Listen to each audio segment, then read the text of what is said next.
Ma'am please unmute कर लीजिए। Good afternoon, everyone. Am I audible to all of you? Yes, ma'am. Good afternoon. Yes, ma'am. Good afternoon. Okay. Now, class, nobody will talk. It has been started, class. We will continue with our paper 1, unit 3. Okay. Unit 4 we have completed in our last class. Some topics are left in unit 3 which we will cover today. Okay. Paper 1, unit 3. Paper 1, unit 3, some topics are left. Okay. Otherwise, we have completed unit 4. Constructivism. First topic is constructivism.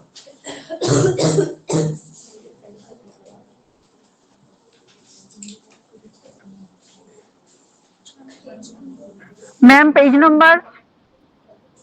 Page number I'll check and tell. Ma'am Hindi medium में बता देना। Okay.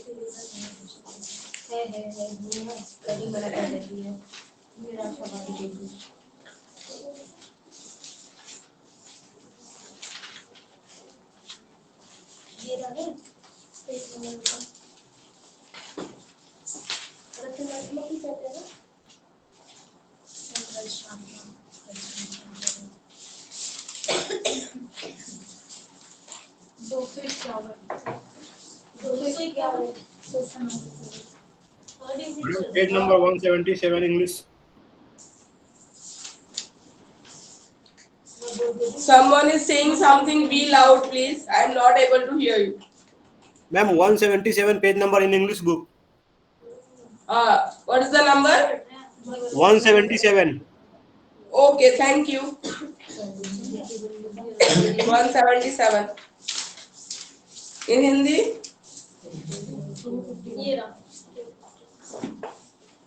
In English? 177. Thank you again for the confirmation. Hindi? Ma'am Hindi में बता दो। 251. उसका Hindi term क्या है constructivism का? संरचनात्मक। ठीक है, 251 हिंदी में, इंग्लिश में 177.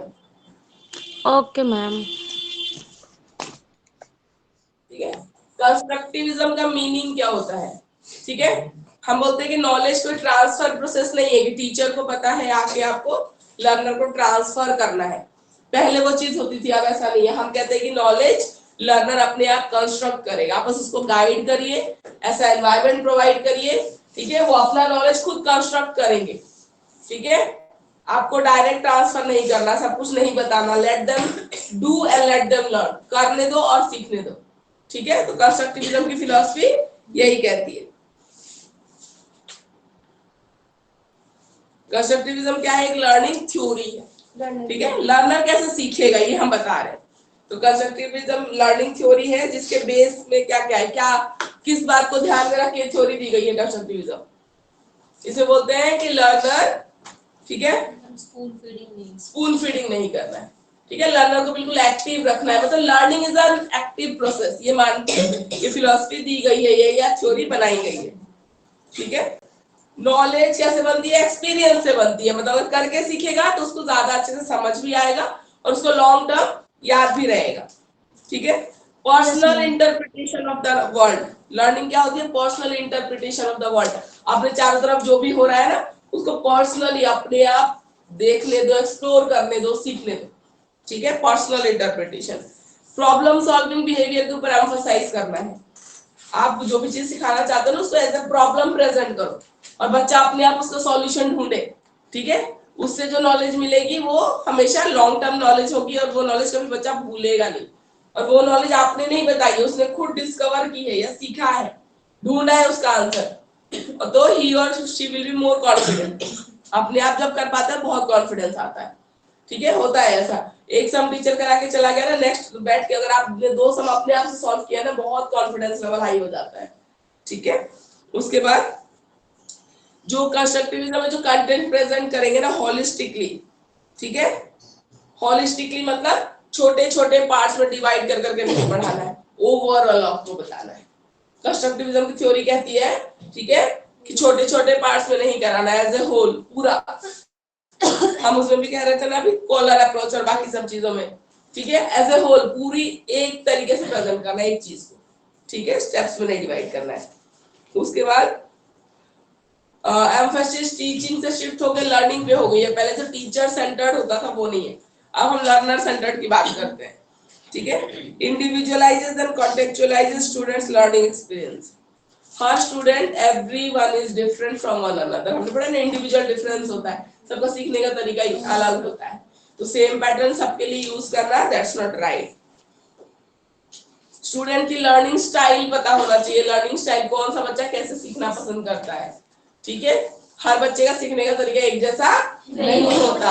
आप ये सेम चीज में सेम तरीके से एक्सप्लेन करो ना, हो सकता है आपको समझ में आएगा, उनको नहीं आएगा, किसी को आएगा किसी को नहीं आएगा, तो हमें पता होना चाहिए। तो दूसरे बच्चे को नहीं आ रहा है उसको तुम एक्टिविटी से कराओगे तो उसको ज्यादा बेटर समझ में आता है। तो सबका अपना लर्निंग स्टाइल होता है। नॉलेज कंस्ट्रक्शन पे फोकस करना है, नॉट रिप्रोडक्शन। जैसा मेरे पास है वही सेम नॉलेज मैंने ट्रांसफर कर दिया आपको। रिप्रोडक्शन क्या होता है, किसी चीज की सेम कॉपी, ठीक है, वो नहीं होना चाहिए। कंस्ट्रक्ट, उसको अपने आप ही नॉलेज कंस्ट्रक्ट करने दो। ऑथेंटिक टास्क आप क्रिएट करो क्लास में, ताकि लर्नर एंगेज हो और सीख सके। उसके बाद provides for meaningful and problem based thinking. जो थिंकिंग हो, बच्चा जो लॉजिक लगा रहा है ना, मीनिंगफुल और प्रॉब्लम सॉल्विंग में यूज कर सके, ठीक है। ऐसे करोगे तो उसका नॉलेज क्या होगा, कंस्ट्रक्ट होगा रादर देन ट्रांसफर, ठीक है। Required negotiation of meaning, negotiation of meaning, ठीक है। बातचीत, जो आप समझाना चाहते हो ना उसमें बातचीत का ऑप्शन होना चाहिए, निगोशिएशन। बच्चा कुछ अपनी क्वेरी दे रहा है, आप उसको सॉल्व कर रहे हो, वो चीज होनी चाहिए। पैसिव लर्नर बन के वो ना बैठा रहे। Reflection of prior and new knowledge, बच्चा जो पीछे से सीख के आया है और नया जो हम सिखा रहे हैं उसका रिफ्लेक्शन उसमें दिखना चाहिए। Extends students beyond the content present to them. आज मैंने जो चैप्टर पढ़ाया है ना, हमेशा होमवर्क ऐसा होना चाहिए जो उसके बियॉन्ड, एक स्टेप आगे का, जो आप नेक्स्ट पढ़ाने वाले हो ना उससे रिलेटेड होमवर्क तुम आज ही दोगे, ठीक है। घिसा पिटा नहीं होना चाहिए, आज जो पढ़ाया लर्न इट जो हम होमवर्क में दे देते हैं। अगर आप कंस्ट्रक्टिविज्म थ्योरी फॉलो कर रहे हो अपने लर्नर्स के लिए, आपको हमेशा एक स्टेप आगे रहना है। आज आपने जो पढ़ाया होमवर्क को नहीं होना चाहिए किसी को लर्न करके ले आओ, इसके बेस पे टेस्ट होगा। एक स्टेप हमेशा बियॉन्ड, उसके नेक्स्ट जो लेवल होता है ना उसका होमवर्क रहेगा आज आपकी क्लास में। उससे क्या होगा, बच्चा पहले ही एक्सप्लोर करेगा, अपने आप ढूंढेगा। आपके बताने से पहले ही आपने उसको अपॉर्चुनिटी दी है, अपने आप ढूंढ के लाओ, कोशिश तो करो, है ना। जो मेन थीम है वो तो हमने शुरू करा दिया कि आज मैंने पोल्यूशन का टॉपिक है, शुरू करा दिया है। लेकिन जो होमवर्क होगा वो ऐसा होगा जो एक स्टेप आगे, पोल्यूशन से रिलेटेड आज मैंने एसिड रेन वाला टॉपिक अभी मैंने पढ़ाया नहीं है, लेकिन ये पढ़ाया कि पोल्यूशन की वजह से हार्मफुल गैसेस होते हैं एनवायरनमेंट में जो नुकसान पहुंचा रहे हैं, ऐसी चीजें, ठीक है। तो वो बच्चा खुद ढूंढ के लाएगा what is the cause of acid rain. तो ऐसा होना चाहिए कंस्ट्रक्टिविज्म में। इसे कुछ प्रिंसिपल्स है, ये देखिए प्रिंसिपल्स क्या होता है। Learning is the search for meaning. Learning हमेशा क्या होना चाहिए, कुछ मीनिंग सर्च करने की कोशिश, कुछ नया जानने की कोशिश, ठीक है। मीनिंग हमेशा क्या होती है, होल को जानने की कोशिश, सिर्फ पार्ट्स को, लेकिन पहले होल को पढ़ लिया था नहीं, थोड़ा सा बताया था, बस ज्यादा है भी नहीं, अब खत्म ही होने वाला है, ठीक है। टीचिंग अच्छे से कराने के लिए लर्नर को जानना बहुत जरूरी, उसकी मेंटल स्टेट क्या है, लर्निंग स्टाइल क्या है, ये सब चीजें हमें जाननी पड़ती है। मेमोराइजेशन फोकस नहीं होना चाहिए, लर्निंग बाय डूइंग फोकस होना चाहिए इसमें, ठीक है। Knowledge is constructed not transmitted, अभी भी हमने पढ़ा। प्रायर नॉलेज हमेशा इंपैक्ट करती है, आप नया क्या सिखा रहे हो वो हमेशा प्रायर नॉलेज पे बेस होता है। पीछे से मान लो बच्चे ने वो चीज सीखी नहीं है और मैं नया कुछ सिखाऊं, चाहे मैं कितना भी अच्छा सिखाऊं, क्या उसका ब्रेन ग्रैब कर पाएगा, नहीं कर पाएगा। तो हमेशा प्रायर नॉलेज बहुत बेटर करती है। Initial understanding is local not global, ये हमें मान के चलना चाहिए। जब स्टार्टिंग में कोई चीज आप सिखा रहे होते हो ना वो लोकल होती है, जितना मतलब लिमिटेड एरिया, लिमिटेड चीजें आप सिखाते हो, एकदम से आप पूरी दुनिया की चीजें उसको नहीं सिखा सकते। इनिशियल स्टेज में ग्लोबल नहीं हो सकता, और धीरे धीरे जब ऐसा चीज सीखता जाएगा ना वैसे वैसे इम्प्रूवमेंट होती जाएगी। पर्पसफुल और एफर्टफुल एक्टिविटीज में चाहिए, बिल्कुल कोई ना कोई आप एक्टिविटी के थ्रू ही तो समझा सकते हो नॉलेज कंस्ट्रक्ट कैसे होगा। नॉर्मल अगर आप लेक्चर मेथड से जाओ तो मुझे पता है, मैं आपको बता रही हूँ, ये तो नॉलेज ट्रांसफर होता है ना, कंस्ट्रक्ट नहीं होगा। तो आपको उसके लिए मीनिंगफुल और कंस्ट्रक्टिव एक्टिविटीज प्लान करनी पड़ेंगी बच्चे के लिए अपनी क्लास में। ठीक है, तो ये होती है कंस्ट्रक्टिविज्म। अब आते हैं Brunner's discovery learning. Brunner's discovery learning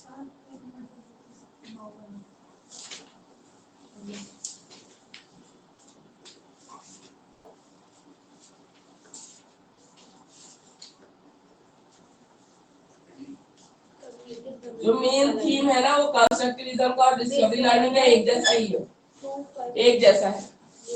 constructivism में हम कह रहे हैं ना कि ट्रांसफर नहीं होना चाहिए। ठीक है, एक मिनट में पेज नंबर बता देती हूँ। इंग्लिश के बच्चों के लिए 181 है, हिंदी में कितना है? Ma'am mental development according to theory of 159. वही वही वही है। 257 हाँ? 257 हिंदी में 257 है, इंग्लिश में 181 है। हिंदी में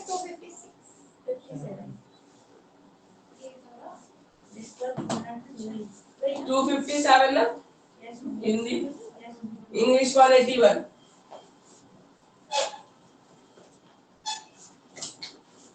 English 181 page number, Hindi 257 page number. Brunner's discovery learning नाम से आपको क्या लग रहा है, क्या बात कर रहे हैं इसमें बताइए? डिस्कवरी लर्निंग, इसमें भी नॉलेज बच्चा खुद डिस्कवर कर रहा है, ट्रांसफर की बात नहीं कर रहे। उसने डिस्कवर किया, उसको पता चला कि अच्छा ऐसा होता है, ठीक है, थ्रू द एक्टिविटी, ट्रांसफर नहीं। तो ये कहीं ना कहीं जो मेन थीम है वो कंस्ट्रक्टिविज्म से मिलता जुलता है। ठीक है, ब्रूनर्स डिस्कवरी लर्निंग में हम कहते हैं कि नॉलेज कंस्ट्रक्ट करने दो, डिस्कवर करने दो लर्नर को, अपने आप सीखने दो, ट्रांसफर नहीं करना। हाँ, ढूंढना, नॉलेज कंस्ट्रक्ट कर रहा है, डिस्कवर कर रहा है कि अच्छा ऐसा भी होता है, बुक से पढ़ा के मुझे नहीं बताना ऐसा होता है। मैं सपोज सिखाना चाहती हूँ कि oxygen is needed for burning और कंबशन, ठीक है ना, तो मैंने बताया नहीं कि ऐसा कुछ होता है, आग जलने के लिए हवा की रिक्वायरमेंट है। मैंने वो कैंडल वाला एक्सपेरिमेंट करा दिया क्लास में बच्चों को, ठीक है, कैंडल जल रही थी, फिर जैसे ही ग्लास डाला थोड़ी देर में कैंडल बुझ जाएगी। ठीक है, तो डिस्कवरी लर्निंग, तो बच्चे ने भी कुछ ऑब्जर्व किया ना, इसमें कुछ तो ऐसा फर्क था, जब ग्लास नहीं डला हुआ तो ग्लास डालने के बाद क्या ऐसा चेंज हुआ कि पहले कैंडल जल रही थी, अब जाके कैंडल बुझ गई है, इसको बोलेंगे डिस्कवरी लर्निंग। हाँ, ठीक है, फिर बच्चा अपना लॉजिक देगा, पूरी क्लास से आप पूछिए, ठीक है, you can ask the whole class कि what is the reason behind it. कोई अपना कुछ, जिसको जो समझ में आएगा बच्चा बताएगा, जिसने कुछ, जिसको पता भी होगा, मे बी पेरेंट्स वगैरह ने बता रखा होगा कहीं से, कुछ तो बताएगा। पूरी क्लास से सुनने के बाद जिनके आंसर सही होंगे वेल एंड गुड। बहुत सारे बच्चों को अभी अभी देखा होगा, पहली बार देखा होगा एक्सपेरिमेंट, उनको नहीं पता होगा, ठीक है, तो फिर वो क्या करेंगे, वो अपना गलत आंसर दे रहे होंगे, कुछ और लॉजिक लगा रहे होंगे, ठीक है, फिर लास्ट में आपको सारे रेस्पॉन्सेस को समराइज करके सही करेक्ट आंसर बता रहे हैं और रीजन बता रहे हैं। उसके पहले डिस्कवरी, बच्चे ने खुद देखा ये चीज कैसे हो रहा है, ठीक है, तो ट्रांसफर करने से पहले आप एक अपॉर्चुनिटी दीजिए कि जहां बच्चा खुद डिस्कवर कर सके कि क्या हो रहा है। ठीक है, सिंपल सा एग्जांपल है ये कैंडल का।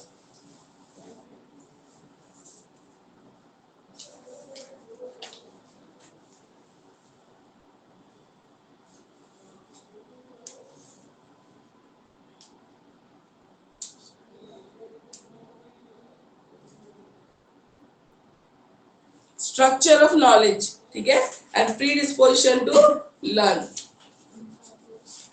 ठीक है, प्री डिस्पोजिशन टू लर्न मतलब होता है पढ़ाने के पहले, जैसे मुझे जो भी आपको पढ़ाना होता है, जैसे आप क्लास में जाओगे, आप किसी बच्चे को कुछ भी पढ़ाना होता है, ठीक है, उसके लिए प्री डिस्पोजिशन, प्री डिस्पोजिशन का मतलब होता है प्री रिक्विसाइट, कुछ क्वालिटीज होती है जो पहले आप बच्चों को थोड़ा मोटिवेट करिए, प्रीवियस नॉलेज चेक करिए कितना आता है कितना नहीं आता है, तो ये प्री डिस्पोजिशन टू लर्न, सीखने के लिए आप उनको तैयार कर रहे हो, ठीक है, इसको बोलते हैं प्री डिस्पोजिशन टू लर्न। ठीक है, तो ये सब हमें करना होता है। और ब्रूनर ने भी बोला है कि इंडिविजुअल क्वालिटीज के साथ साथ सोशल फैक्टर भी बहुत इन्फ्लुएंस करता है। जैसे मैंने बोला कि हो सकता है बहुत बच्चों को इसका रीजन पहले से पता हो, क्योंकि पेरेंट है, ठीक है, या जहाँ पे वो रहते हैं उनके किसी ने बताया हो, उनके नोन कोई हो, उन्होंने बता रखा हो बच्चे को पहले से। तो सोशल फैक्टर भी इन्होंने बोला कि लर्निंग में बहुत मैटर करता है। और ब्रूनर्स थ्योरी को, थ्योरी ऑफ इंस्ट्रक्शन के लिए सबसे पहला जरूरी है प्री डिस्पोजिशन टू लर्न, जिसमें प्रीवियस नॉलेज, मोटिवेशन, हर चीज की जरूरत होती है। दूसरा स्ट्रक्चर ऑफ नॉलेज, जो भी आप सिखाना चाहते हो ना उसको इस वे में स्ट्रक्चर्ड करो ताकि वो बेस्ट तरीके से ग्रैब कर सके उस कांसेप्ट, ठीक है, इसको बोलते हैं। तो दो चीजें हमें चाहिए होती है। अब ब्रूनर ने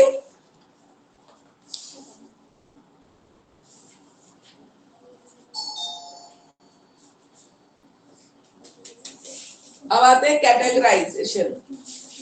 हिंदी में दे रखा है सारी चीजें, नहीं दे रखी? एक बार दिखाना कैसे दे रखा है। मोड तो करेंगे, मोड तो इंग्लिश में भी करेंगे। अच्छा सीधा इनएक्टिव आइकॉनिक दे दिया, नहीं ये तो करेंगे पर ये बाद में। इसके पहले क्या है मैम उसमें?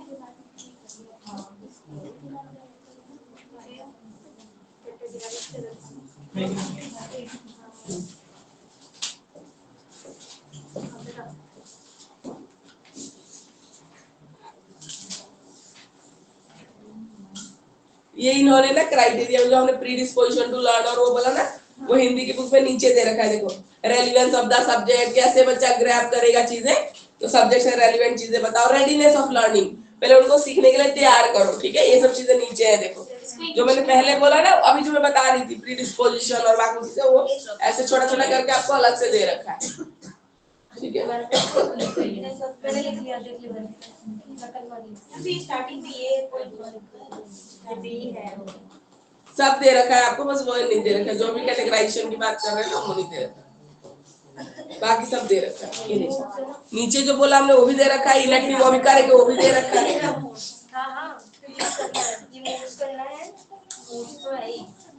मोड्स तो है ही, मोड्स तो करना ही है, मोड ही सबसे इम्पोर्टेंट है।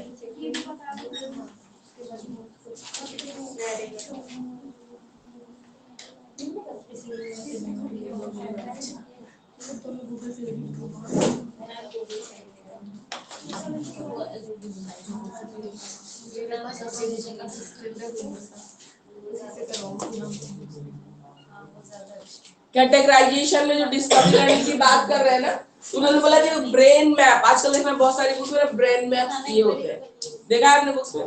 जो टॉपिक ब्रेन मैप्स दिए होते हैं, बहुत सारे बुक्स में दिए होते हैं, ठीक है। इसका ये पार्ट है, इसके बाद इसमें ये आता है, इसमें आता है पूरा। जैसे मालूम है मैंने कोई चीज पढ़ी समझी तो अपना हम बनाते हैं ना, ठीक है, ब्रेन मैप साइड में दिया होता है या पूरे पूरे पेज में भी आजकल दिया होता है। ब्रेन मैप दे देते हैं नोट्स में, पूरा पढ़ाने के बाद एक ब्रेन मैप होता है।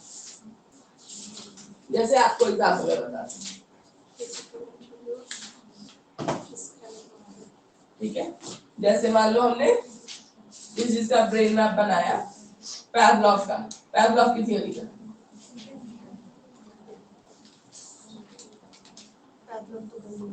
इसमें क्या बनाओगे ब्रेन मैप में? सब पहले दो टर्म हमने सीखे, स्टिमुलस एंड रेस्पॉन्स। छोटा छोटा लिख रही हूं आपको समझाने के लिए, ठीक है। स्टिमुलस रेस्पॉन्स के बारे में सीखा कि स्टिमुलस होता है तो रेस्पॉन्स होता है। फिर हमने देखा अनकंडीशन स्टिमुलस के लिए अनकंडीशन रेस्पॉन्स है, मतलब नेचुरल के लिए नेचुरल, ठीक है। स्टिमुलस ऐसी कोई भी चीज होती है जिससे आपका रेस्पॉन्स आए सामने से, उसको बोलते हैं स्टिमुलस, उद्दीपक बोलते हैं हिंदी में, ठीक है। अनकंडीशन जब स्टिमुलस होता है तो रेस्पॉन्स भी कैसा होता है? अनकंडीशन होता है, ठीक है, मतलब नेचुरल तरीके से। तो ब्रेन मैप हम बता रहे हैं, उसके लिए मैं बता रही हूँ, अभी रिपीट नहीं कर रही। ब्रेन मैप में हम एक एक चीज बनाते हैं, अनकंडीशन, ये रिस्पॉन्स होगा, कंडीशन होगा स्टिमुलस तो रेस्पॉन्स भी कंडीशन हो जाएगा, ठीक है। फिर ऐसे बनाया ब्रेन में। फिर हमने एजुकेशनल इंप्लीकेशन इसका क्या है, 1 पॉइंट 2 पॉइंट 3 पॉइंट शॉर्ट में हमने लिखा क्या चाहिए, ये चीज होती है वहां पे, इसको बोलते हैं ब्रेन मैप, ठीक है। तो डिस्कवरी लर्निंग ब्रेन मैप के बारे में बोलता है, ठीक है, कि हम अपने इंफॉर्मेशन को कैटेगराइज करते हैं एक्चुअल में, ठीक है। ये डेफिनेशन ये है, इसके पार्ट्स ये हैं, ऐसे क्लासिफाई हो रखा है, ठीक है। ये इसके मेरिट डिमेरिट्स हैं, तो ये हम अपने ब्रेन में मैप बनाते हैं, ठीक है, ब्रेन मैप। तो कैटेगराइज कर रहे हैं हम इंफॉर्मेशन को, बेसिकली क्या कर रहे हैं, ब्रेन मैप बना रहे हैं। तो इंफॉर्मेशन को हमने अभी सीखी है, पोजेस की है, हम उसको क्या कर रहे हैं, कैटेगराइज कर रहे हैं, ठीक है, अलग अलग कैटेगरी में डिवाइड कर रहे हैं। परसेप्शन, एक तुम टीचर बता रहा है या पढ़ रहे हो या तुमने खुद एक्सपेरिमेंट से देखा, तो तुमने उसको कैसे परसीव किया, उस चीज को कैसे लिया, कॉन्सेप्चुअलाइजेशन, आपने उसका कॉन्सेप्ट अपने दिमाग में कैसे बिठाया, प्रीवियस नॉलेज से कैसे लिंक किया। अच्छा ये तो हम पढ़ के आए थे और ये नई चीज में अभी हम देख रहे हैं, लर्निंग कैसी रही, और इस बेस पे आपका डिसीजन मेकिंग कैसा होगा। मतलब इस टॉपिक से रिलेटेड टीचर कोई एप्लीकेशन बेस्ड क्वेश्चन पूछ दे तो आप कैसे डिसीजन ले पाते हो, ट्रू फॉल्स पूछ दे, कुछ ऐसा पूछ दे आंसर, तो डिसीजन कैसे लोगे, कौन सा सही कौन सा गलत होगा। ठीक है, decision making and making inference, ये सब कैटेगराइजेशन में आता है। मेकिंग इन्फ्रेंस, फाइनली कंक्लूजन बता पाना, ठीक है, जो आपने पढ़ा है उसका कंक्लूजन कैसा होता है। ठीक है, तो कैटेगरीज क्या है, बेसिकली रूल्स होते हैं। कैटेगरीज है जो ब्रूनर ने बोला कुछ रूल्स होते हैं, तो इन्होंने 4 थिंग्स अबाउट ऑब्जेक्ट, ये जो रूल्स है या कैटेगरी है, ये ऑब्जेक्ट के बारे में 4 चीजें मेनली बताती है। इसको थोड़ा नोट डाउन करना है, हिंदी वालों में ये नहीं है, ठीक है, हिंदी के बुक में नहीं है।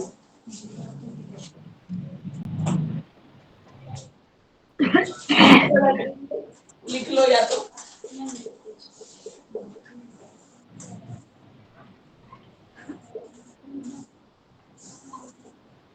Critical attribute,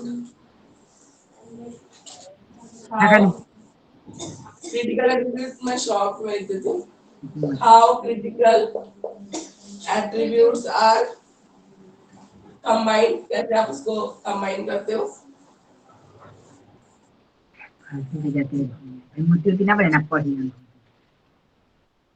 Assign, someone microphones are muted, please mute it. Assign weight to various properties.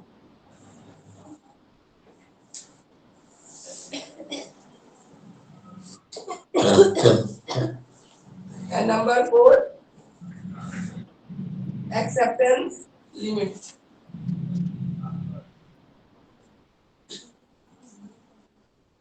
Limits on attributes.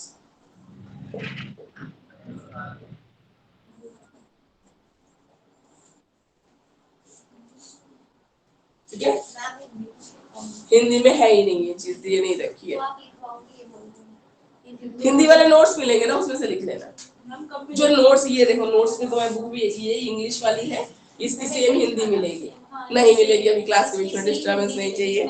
ये बुक है, ठीक है, सारा टाइम फिर आप यही डिस्कस करते रहोगे। ये बुक है, ठीक है, इसमें से आपको नोट सेंड किए जाएंगे, बहुत अच्छे से एकदम टू दी पॉइंट दे रखा है, कोई दिक्कत अभी आप मैं बोल रही समझिए बस, हम थोड़े दिन में आपको नोट्स भेजना स्टार्ट करेंगे। मई में किसने बोल दिया, कब होता है मई में? जुलाई, जुलाई किसने बोला मई में? बहुत, मई में तो कभी होता ही नहीं है। मैम अगस्त में बोला था, मैं बोला था कि मई में आपके पेपर हैं। कॉल आई थी, इसके लिए कॉल आई थी, मैं ऐसे ही बोलती हूँ, जुलाई से पहले हेलो वो इसलिए बोलते हैं रेडी रहो आप पढ़ लिख के, बहुत एक्सक्यूज मी जल्दी मैम होगा, कुछ होगा मई में तो आप कोई नहीं। हेलो हेलो हो रहे होंगे, जो जा सकता है वो जाके ले सकता है। हेलो मैम हाँ जी बोलिए। मैम मैं ये पूछ रही थी कि एग्जाम किस मंथ में होंगे। देखो एवरी ईयर तो जुलाई में होते हैं, मे बी जून एंड आप मान के चलो, जून से पहले नहीं होते एग्जाम। ओके ठीक है, मैम जून मैम जुलाई मान के चलो, जल्दी मानो, आप मेंटली प्रिपेयर रहना जून के लिए, मैं मना नहीं कर रही, तो फिर भी अभी टाइम है आपके पास, मार्च है, अप्रैल है, अब हम भेजना शुरू करेंगे धीरे धीरे नोट्स ना, भेज देंगे हम आपको, इंग्लिश का भी और हिंदी भी है, बिल्कुल मिल जाएंगे आपको। ठीक है, आप यहाँ समझ लीजिए, है ना, बाकी नोट्स के लिए टेंशन नहीं है, फर्स्ट ईयर को तो बिल्कुल टेंशन लेने की जरूरत नहीं है। थोड़ा पहले हम बाइंड अप कर देते हैं, एकदम लास्ट तक कराते रहेंगे फिर आप लोग कब पढ़ोगे, थोड़ा पहले हम बाइंड अप कर देते हैं। ठीक है,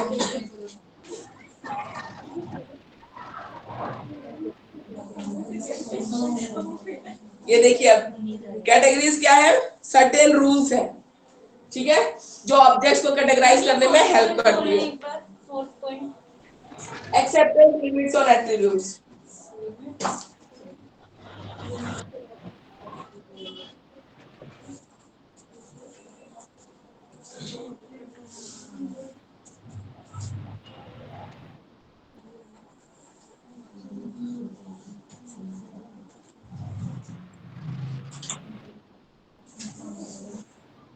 क्रिटिकल एट्रीब्यूट्स मान लो कोई भी एक ऑब्जेक्ट है, ठीक है, देखो बच्चे को सिखा रहे हैं, ठीक है, कार कैसी होती है, एग्जाम्पल क्रिटिकल एट्रीब्यूट्स। तो कौन से ऐसे पॉइंट्स होने चाहिए जो मैंडेटरी है कार होने के लिए, ठीक है, 4 व्हील्स होने चाहिए, ठीक है, चलनी चाहिए, मूवेबल होनी चाहिए, कलर में भी वेरी, कलर तो आप नहीं फिक्स कर सकते, वो वेरिएबल एट्रीब्यूट में आता है, वो कुछ भी हो सकता है, ठीक है, लेकिन जो कंडीशंस है, इंजन होना चाहिए, 4 व्हील्स होना चाहिए, इतना तो फिक्स है, और मूवेबल होने चाहिए, नेसेसरी है, बिल्कुल नेसेसरी क्राइटेरिया, ठीक है, जो किसी भी ऑब्जेक्ट को क्लासिफाई करने के लिए, इसलिए क्रिटिकल बोल रहे हैं, क्रिटिकल एकदम एसेंशियल क्वालिटी, ठीक है, ये होना चाहिए। तो किसी भी ऑब्जेक्ट की जब आप कैटेगराइजेशन करा रहे हो ब्रेन में, फिर बच्चे को सिखा रहे हो, तो कुछ होते हैं क्रिटिकल एट्रीब्यूट्स होते हैं जो सबसे इंपॉर्टेंट फीचर्स होते हैं एक्चुअली उस चीज के, ठीक है, एरोप्लेन होने के लिए क्या होना चाहिए, इट मस्ट फ्लाई, ठीक है, फ्लाई होना चाहिए,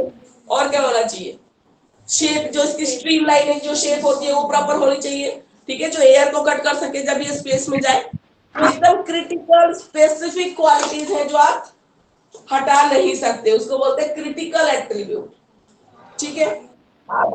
लिमिट्स ऑन एट्रीब्यूट, इसका एग्जांपल ही कर लेते हैं लास्ट वाला, देखो एक्सेप्टेंस लिमिट्स ऑन एट्रीब्यूट्स, कुछ जो है क्राइटेरिया वो बहुत वाइड होती है, वास्ट होती है, वहां क्रिटिकल में उसको नहीं डाल पाते, जैसे कलर, कार का कलर आप नहीं बोल सकते कि रेड ही होगा या व्हाइट ही होगा, option, lots of options are there, बहुत सारा ऑप्शन है, तो ये कहाँ आएगा, लिमिट्स ऑन एट्रीब्यूट्स।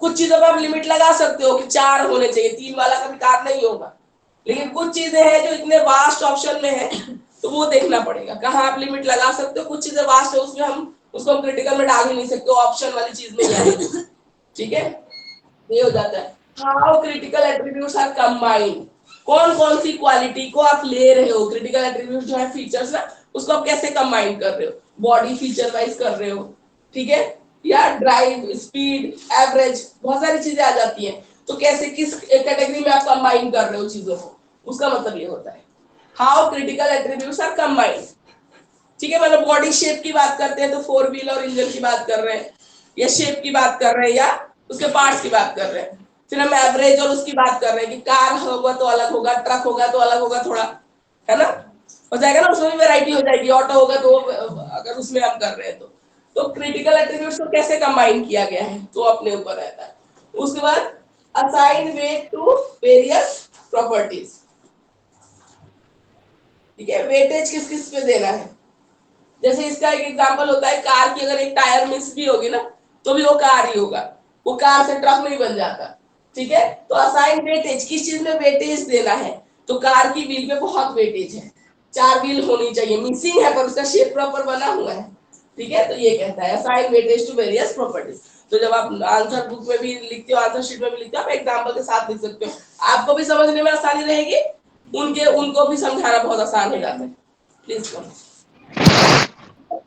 समझ में आ गया, वो कार वाले एग्जांपल समझ में आ गया सबको, पढ़ाने में केस चाइल्ड के लिए कौन सा एग्जांपल, चाइल्ड के लिए कोई भी चीज आप सिखा रहे हो छोटे बच्चों को, ठीक है, अब उनका ब्रेन में आप बना रहे हो चीजें होती कैसी हैं, जैसे मैं बोला कार के, फ्रूट के लिए आप कर सकते हो, ठीक है, फ्रूट होने के लिए क्या होना चाहिए, या फ्रूट या वेजिटेबल में, ठीक है, या लीफ है, या कोई चीज में आप बता रहे हो कि इसका डिफरेंस और इसका डिफरेंस, अब उसका ब्रेन में बना रहे हो कि कंफ्यूज ना हो बच्चा, कैट में, डॉग में, कि कुछ तो क्रिटिकल एट्रीब्यूट्स जो सेम ही है, 4 लेग्स है, 1 टेल है, ठीक है, कलर के ऑप्शन बहुत सारे हैं, ठीक है, तो आप कैसे उसको डिफरेंशिएट करा रहे हो, तो वो सारे एग्जांपल समझ में लिख सकते हैं। पर मतलब मैडम ये मेथड है जो हाँ बिल्कुल मेथड है, ये डिस्कवरी लर्निंग का तरीका है, बिल्कुल, ये जितने भी आप थ्योरी पढ़ा रहे हो ना, जितनी भी थ्योरी आपने पढ़ी है, ये सब मेथड्स है, लर्निंग की थ्योरी जितनी भी पढ़ रहे हो क्लास में आप यूज करो जाके, आपके अपने लर्नर को सिखाने की थ्योरीज है, तरीके बता रहे हैं, ठीक है।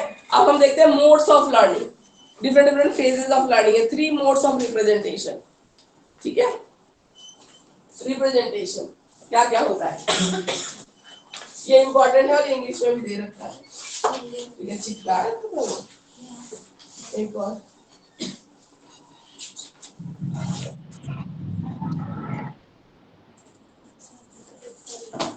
ठीक है, 3 मोड्स ऑफ रिप्रेजेंटेशन रूलर में भी ये रहता है, ये दे रखा है इंग्लिश में बहुत अच्छे से, हिंदी में भी दे रखा है, हाँ हिंदी में भी कहते हैं, हाँ हिंदी में ही बोलना था, इंग्लिश में तो दे ही रखा है, 3 modes of representation,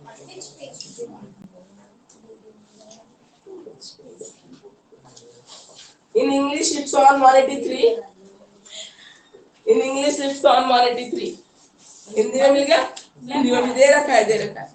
page number 257. जी मैं इसका आइकॉनिक सिंबॉलिक पेज नंबर क्या है मैम हिंदी में? पहले इनएक्टिव है, फिर आइकॉनिक है, फिर symbolic. Excuse me ma'am, page number? Hindi 257.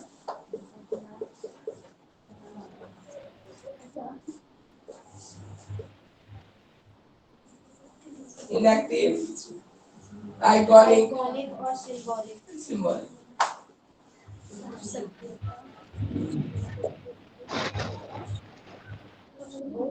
Hindi में बोलिए. नहीं पता. क्या हुआ हिंदी में? पेज नंबर नहीं पता? नहीं मैम, इनको बोले हिंदी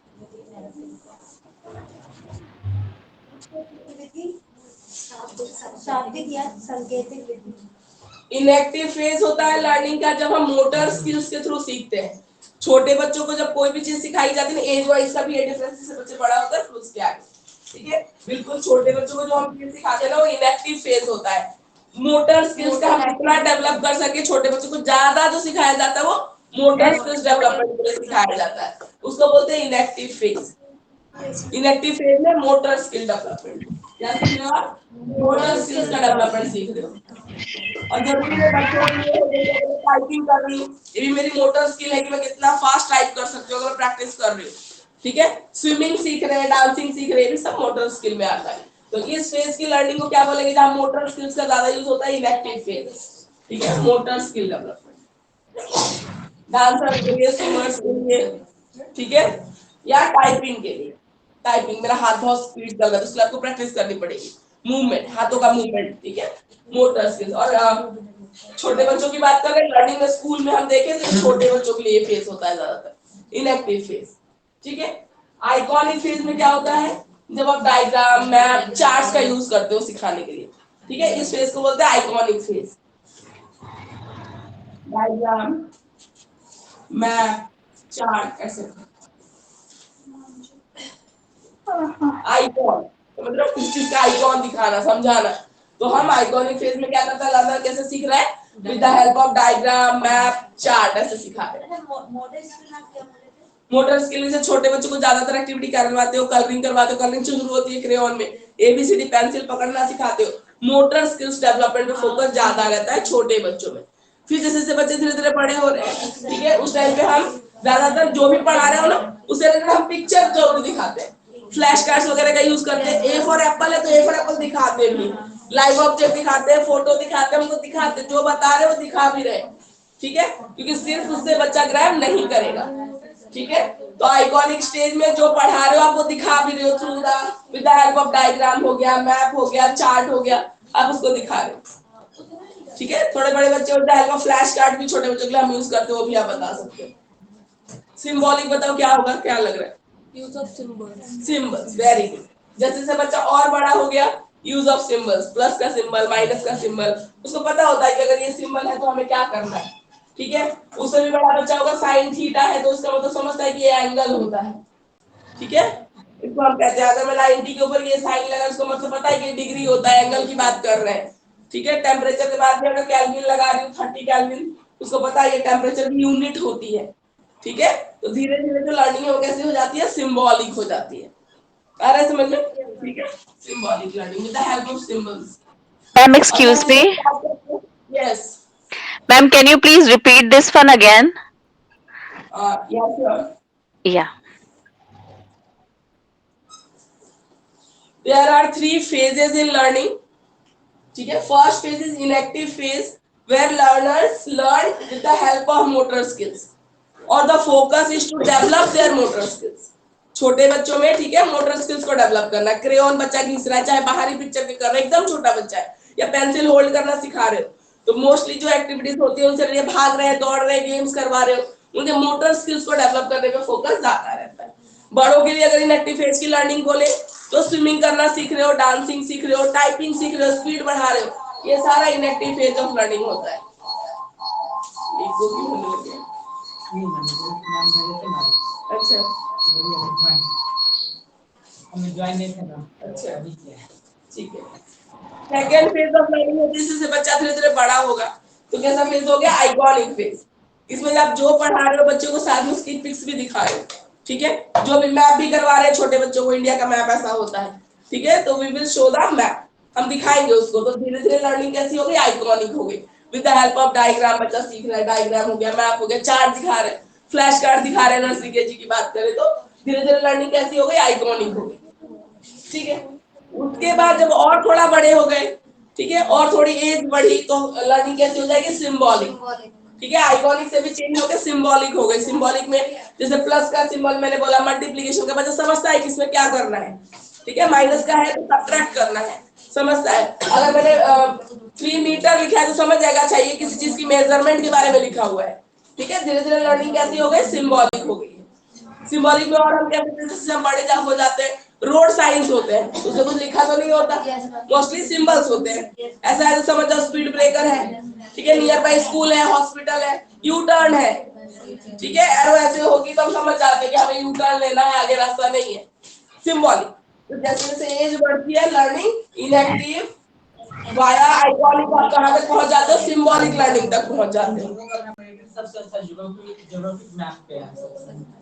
एक हिसाब से इलेक्ट्रॉनिक टिकट द्वारा, उसके बाद रुपया जैसे उसका प्राइस वहाँ का जो मुद्दा चल रहा है, बिल्कुल तो सिंबल के लिए फिर आगे। बिल्कुल, आप ये एग्जांपल भी ले सकते हो, बिल्कुल, ठीक है। Thank you, ma'am. Thank you so much. Welcome. आगे सबको समझ में? ये नोट्स अच्छे से एक्सप्लेन कर ले, ठीक है। ये समझ में आ गया। पहले जो छोटा बच्चा सीखता है मोटर स्किल्स, आइकॉनिक में with the help of diagram, map and chart, और धीरे धीरे बच्चा जैसे बड़ा हो गया, आपकी लर्निंग कैसे हो जाएगी? सिंबॉलिक हो जाएगी। इंपॉर्टेंट भी है प्रोनाउंस लर्निंग, ठीक है।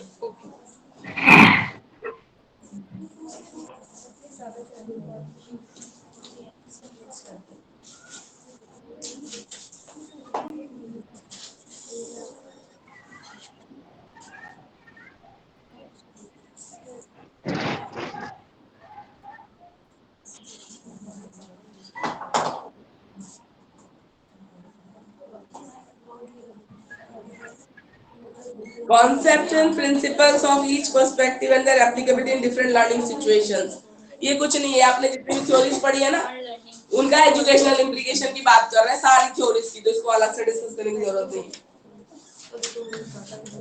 Relevance and applicability of various theories of learning, जितनी भी थ्योरी पढ़ी उसकी educational implication. Role of learner in various learning situation, ये कर लेते हैं। एंड रोल ऑफ टीचर, एक साथ ही कर लेते हैं। टीचिंग लर्निंग सिचुएशन में टीचर का क्या रोल है, लर्नर का क्या रोल है। ये बिल्कुल आसान क्वेश्चन है। आप सोचो क्लासरूम में पढ़ाते हुए टीचर क्या क्या करता है, लर्नर क्या क्या करता है, बहुत आसान है। और सोचो ये क्वेश्चन लॉन्ग में आए तो मजा ही आ जाए, अपने आप लिख सकते हो और आता भी है, ठीक है। तो ये दोनों कंबाइन करके करते फिर हमारा पेपर 1 कंप्लीट हो जाएगा। रोल ऑफ टीचर, इसमें दो अलग अलग पॉइंट्स हम साथ में डिस्कस करेंगे। Role of teacher and learner, ये लास्ट में देखो, ये दोनों थ्योरीज है।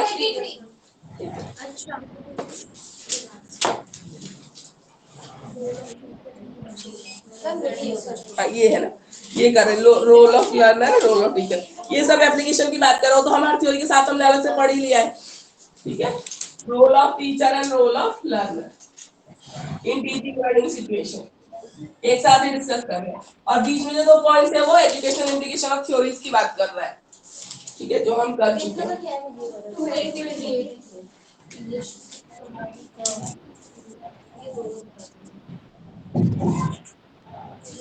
मैम पर इसका अलग अलग क्वेश्चन बनेगा या एक ही बन जाएगा?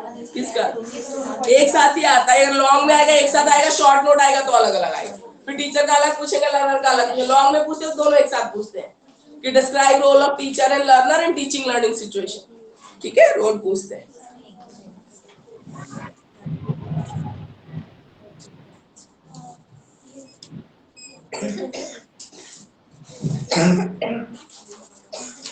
सब बीमार हो गए, सबकी तबीयत खराब हो गई।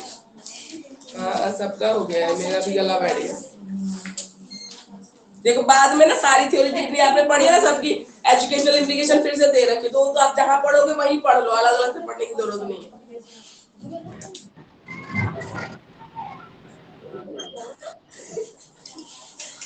ये देखो क्वेश्चन नंबर 20 है, 205 पेज नंबर पे टीचर का रोल है, फिर इसके बाद लर्नर का रोल है। मैम हिंदी में दोनों एक ही में।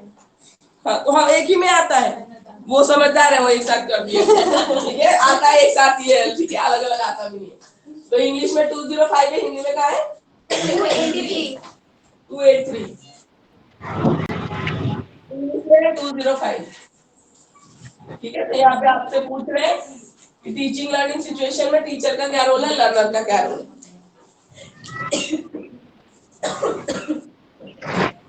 बहुत एकदम टाइप टॉपिक है जो हम डिस्कस करने जा रहे हैं। लॉन्ग क्वेश्चन में आता है बच्चों की बल्ले बल्ले, क्योंकि इसमें कुछ वैसा है नहीं कुछ थोड़ी सी। टीचर क्या करेगा, बना बना के लिख सकते हो, आराम से पढ़ के चले जाओ, रॉन्ग में आया हुआ है, आसान आ जाएंगे, अच्छे तरीके में तो आ जाएंगे। ठीक है, टीचर का क्या रोल होता है, to provide conducive environment to student. Student को एक अच्छा सा एनवायरनमेंट देना अपनी क्लासरूम में, जहां बच्चा लव्ड एंड एक्सेप्टेड फील करे, कॉन्फिडेंस फील करे, अपना आंसर बोलने में हेजिटेट नहीं करेगी। अगर मेरा गलत हो गया तो टीचर मुझे डिमोटिवेट कर देगी, शी विल स्कोल्ड मी, ऐसा नहीं होना चाहिए, डांटेगी, you are nothing, you are a zero. ठीक है, तो ऐसा नहीं। ठीक है, counsel learners at every stage, हर स्टेज पे बच्चों की काउंसलिंग करते रहना, पूछना उनको क्या दिक्कत है, तकलीफ है, हो सकता है घर में कोई इशू चल रहा हो, बच्चा ध्यान न दे रहे पढ़ाई में, टीचर से। ठीक है, हो सकता है आपकी पढ़ाई से आप प्यार से ही बात करते हो, लेकिन वो हेजिटेट करता हो किसी रीजन से, उसको नहीं समझ में आया, उसने कभी बोला नहीं टीचर को कि मुझे नहीं समझ में आ रहा, पर अंदर तो तकलीफ है, उसको समझ नहीं आ रहा, आगे का पढ़ा रहा, उसको पीछे का ही नहीं समझ में आ रहा। तो काउंसलिंग हर स्टेज पे नीडेड होती है। उसके बाद हम आते हैं स्पेसिफिक एबिलिटीज को डेवलप करना। ठीक है, मैथ में बच्चा वीक है और पोएट्री अच्छी लिखता है, और आप क्लास टीचर हो, आपको आया खुश होकर दिखाने कि मैम ये मैंने अपने आप लिखा है, आप क्या करोगे, अच्छा मैथ्स में तो नंबर आ नहीं रहे, हिंदी पढ़ रहे हो बैठ के, ऐसा नहीं होना चाहिए। ठीक है, उसकी स्पेसिफिक एबिलिटी उसी एरिया में है, उनमें भी अगर अच्छा लिखा है तो यू मस्ट अप्रिशिएट, आपको तारीफ करनी चाहिए।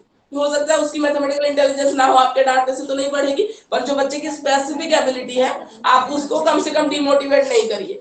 ठीक है, मोटिवेट द स्टूडेंट्स। ठीक है, वो तो बहुत होता ही, करना चाहिए। Healthy environment to students for learning. Conduct various competitive activities. ठीक है, कंपटीशन एंड कोऑपरेशन बताया था लास्ट क्लास में, हेल्दी कंपटीशन हमेशा नीडेड होता है, तो वो होना चाहिए एक दूसरे से कंपटीशन की, मुझे आपसे अच्छा करना है। फ्रीडम टू स्टूडेंट, जैसे मैं बोला कि वो क्वेश्चन का आंसर करने में कभी हेजिटेट ना करे, आपकी क्लास में कोई सा भी बच्चा, इतना फ्रीडम होना चाहिए। ठीक है, अब ऐसा भी नहीं कि आपकी क्लास पढ़ा रहे हो और बीच में 10 बच्चे हैंड रेज कर दो, परमिशन। फ्रीडम का मतलब ये नहीं होता है, आप बोलो okay I take your question just after completing my task. ठीक है, आपने अपना पढ़ाना खत्म किया, आप उसको खड़ा करिए, उसके बाद पूछिए। तो हर चीज का एक तरीका होता है। उसके बाद आते हैं कोऑपरेटिव बिहेवियर अमंग स्टूडेंट्स, एक दूसरे की हेल्प करने के लिए बताओ। ठीक है, शेयरिंग करना, हेल्प करना, इनके लिए आप मोटिवेट करिए गुड क्वालिटीज को डेवलप करने में। To solve the problems of student, जैसे मैंने बोला इनको कुछ इश्यू आ रहा है किसी चीज में, तो कोशिश करो आप जितना हो सके उसको सॉल्व करो। पॉजिटिव एटीट्यूड अमंग स्टूडेंट्स, पढ़ाई को लेके भी, स्कूल को लेके भी, हर चीज को लेके। ठीक है, और interest among students to learn, अपना जो भी सब्जेक्ट आप पढ़ाते हो कोशिश करो उसके लिए इंटरेस्ट बनाओ बच्चों में, फिर आपकी मेहनत कम हो जाती है। अगर बच्चा खुद ही इंटरेस्टेड रहने लगा ना, फिर मेहनत कम हो जाती है।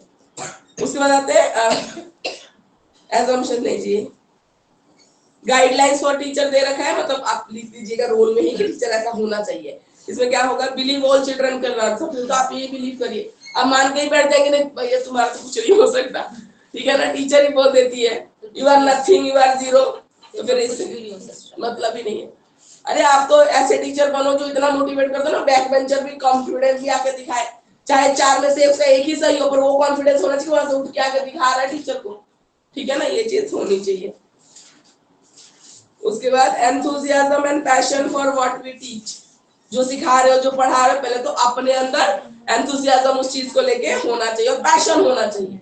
टीचिंग इसलिए नहीं कर रहे कि जॉब है और मंथ एंड में सैलरी मिलेगी इसलिए हम काम कर रहे हैं, अपना पैशन। ठीक है, पैशन बहुत जरूरी होता है किसी काम में, जब एक्स्ट्रा ऑर्डिनरी आपको करना हो ना तो पैशन चाहिए होता है, फिर वो रूटीन वाला काम आता नहीं कभी भी। उसके बाद आते हैं work together as a professional learning community. ठीक है, प्रोफेशनल लर्निंग कम्युनिटी, वो जो जाते हैं जॉब में, फिर एक दूसरे से जेलसी और ये चीज नहीं होना चाहिए, कोऑपरेशन होना चाहिए, एक दूसरे से सीखने के लिए होना चाहिए। Work hard to develop positive relationship with all the students, ठीक है। Know our subject matter well, सबसे पहले देखो पहली क्राइटेरिया ये होती है लर्नर टीचर की रेस्पेक्ट कब करेगा, जब टीचर को अपना सब्जेक्ट पढ़ाने आता हो, नॉलेज हो, सबसे पहली बात यही है। तुम चाहे जो कर लो, तुमको पढ़ाना ही नहीं आएगा ना, वो रेस्पेक्ट बच्चे के दिल में कभी आएगी नहीं आपके लिए, ठीक है। तब आती है जब आप कुछ पूछ रहे हैं आप तुरंत सॉल्व कर रहे हो, उस बच्चे में ये होना चाहिए नहीं मैम को पता है, सर को आता है, पहले वो चीज आएगी ना जब अंदर, तो बच्चा कॉन्फिडेंट। मैं नहीं करेगी सबको 100% सब चीजें आती है, पढ़ के जाओ, तैयार करके जाओ अपने सब्जेक्ट मैटर, ऐसा नहीं ऐसे मुंह उठाए और चल दिए चलो, ऐसा नहीं, अपना तैयार करो।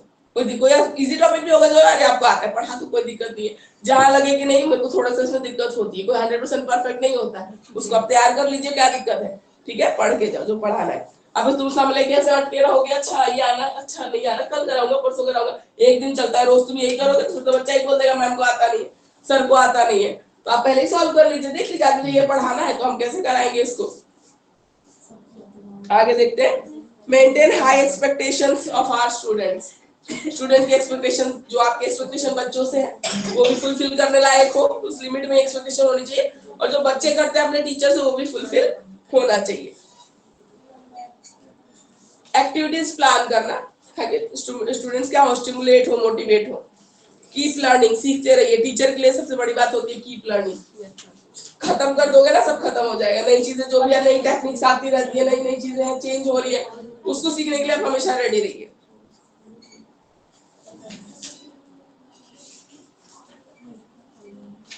उसके बाद आते हैं रोल ऑफ लर्नर, बाकी चीजें वही है, थ्योरी के लिए आप पढ़ लीजिएगा। लर्नर के लिए क्या होना चाहिए, हो गई मुझसे पूछिए, है ना, मैं आऊंगा अभी क्लास में। चलिए, रोल ऑफ लर्नर क्या होना चाहिए, engage actively in learning, learner को हम एक्टिवली एंगेज करके रखें, वो सबसे बेस्ट तरीका होता है। पैसिव लर्नर बना के रखो तो एक टाइम पे बोर होने लगेगा, इंटरेस्ट लेना बंद कर देगा, ठीक है। क्वेश्चन आंसर पूछते रहिए और कुछ नहीं तो, है ना, मोटिवेट करते, कोई एग्जांपल पूछ लो किसी से, कोई क्वेश्चन आंसर पूछ लो जो पढ़ाया है। Daily learning through a range of activities, daily जो आप पढ़ रहे हैं, डेली सिखा रहे हैं, उसको डिफरेंट एक्टिविटीज के थ्रू एसेस करते रहो, कितना सीखा बच्चे ने, ठीक है। रिटन वर्क पे असेसमेंट होनी चाहिए, ओरल वर्क पे होनी चाहिए, आर्ट वर्क पे, बाकी सब चीजों पे असेसमेंट होनी चाहिए। उनको अपना नॉलेज डेमोन्स्ट्रेट करना चाहिए, अंडरस्टैंडिंग स्किल्स डेमोन्स्ट्रेट करना चाहिए। ये रोल ऑफ लर्नर बता रहे हैं, ठीक है। लर्नर को क्या करना चाहिए, अपनी ओन लर्निंग को रिव्यू करिए कि आपने कितना सीखा है सेल्फ असेसमेंट के थ्रू, ठीक है। कोलैबोरेशन इन पीयर असेसमेंट, अपने फ्रेंड को असेस करने में एक दूसरे का, तो तेरा कितना हुआ तो मुझे सुना दो, मुझे कितना हुआ तो याद हुआ मैं तुम्हें सुना देता हूँ, ऐसे पीयर असेसमेंट में। कंट्रीब्यूट टू मॉडरेशन एक्टिविटीज, ठीक है, एक्टिविटीज में कंट्रीब्यूशन रहना चाहिए, पार्टिसिपेटिंग रहना चाहिए। रेस्पॉन्सिबिलिटी क्या है, एक्टिवली पार्टिसिपेट करे, ठीक है। अपने टीचर को और कोच को फीडबैक भी दे, ठीक है। कोई अगर लगे तो मैम क्या वो उस मेथड से कर ले, शायद ज्यादा आसान रहेगा। एक अच्छा लर्नर जो होगा ना वो टीचर को भी फीडबैक दे सकता है, ऐसा कुछ नहीं, ठीक है। Learner should exercise regularly, obviously students है तो एक्सरसाइज रेगुलरली करेंगे। अच्छा डाइट लेना, जो मन करे वो भर दो, पर मेन मुद्दा सही सलामत रहना चाहिए, और स्टूडेंट को हेल्दी रखना भी तो जरूरी है। एक्सरसाइज करे, अच्छा खाना खाए, मेडिटेशन करे, कंसंट्रेशन करे, तुम वो भी लिखोगे तो कोई काटने वाला थोड़ी है, तो बिल्कुल वो क्वेश्चन है, ओपन एंडेड क्वेश्चन है, ठीक है उसमें। पर बाकी जो मेन है एक्टिवली पार्टिसिपेशन, बाकी चीजें डालो, एक दो चीजें तो अपनी तरफ से भी डाल दोगे तो कहीं से कोई काटना नहीं है आंसर में। एगर फॉर लर्निंग होना चाहिए, सोशल होना चाहिए, ऑप्टिमिस्टिक होना चाहिए। जनरल क्वालिटीज हैं वो तो किसी इंसान में भी होनी चाहिए, अच्छी क्वालिटीज, तो आप अच्छा फील करोगे, ठीक है। तो ये बिल्कुल एक क्वेश्चन लॉन्ग में भी आ जाता है, इसको अच्छे से तैयार करिए। तो यहाँ पे हमारा ये पूरा पेपर 1 कंप्लीट होता है, ठीक है। We have completed our paper 1 today, ठीक है। अभी 1 आवर रहता है तो हम पेपर 2 शुरू करेंगे।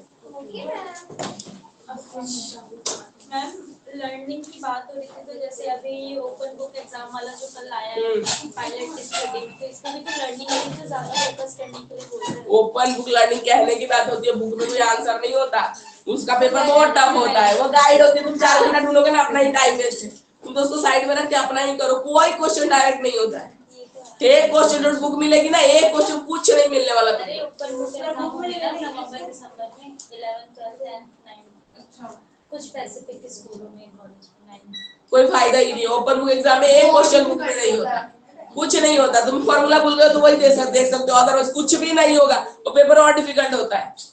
कुछ नहीं होगा। ओपन बुक एग्जाम ऐसा नहीं है कि बुक खोला तुमको आंसर मिल गया, कभी नहीं मिलेगा। अच्छा कॉलेज में तो फिर वो ओपन बुक वही बात हो रही है ना टीचर वाला।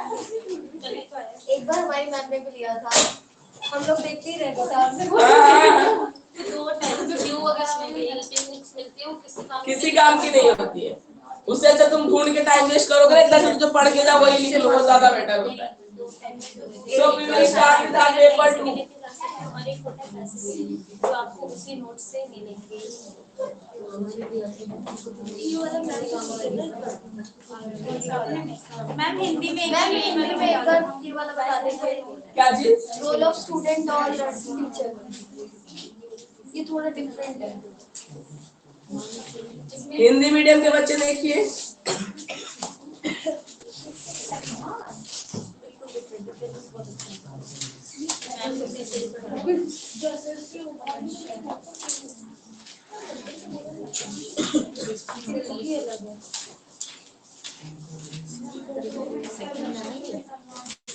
मैम इसमें ना वो छात्र स्टूडेंट करके कुछ अलग से दे रखा है।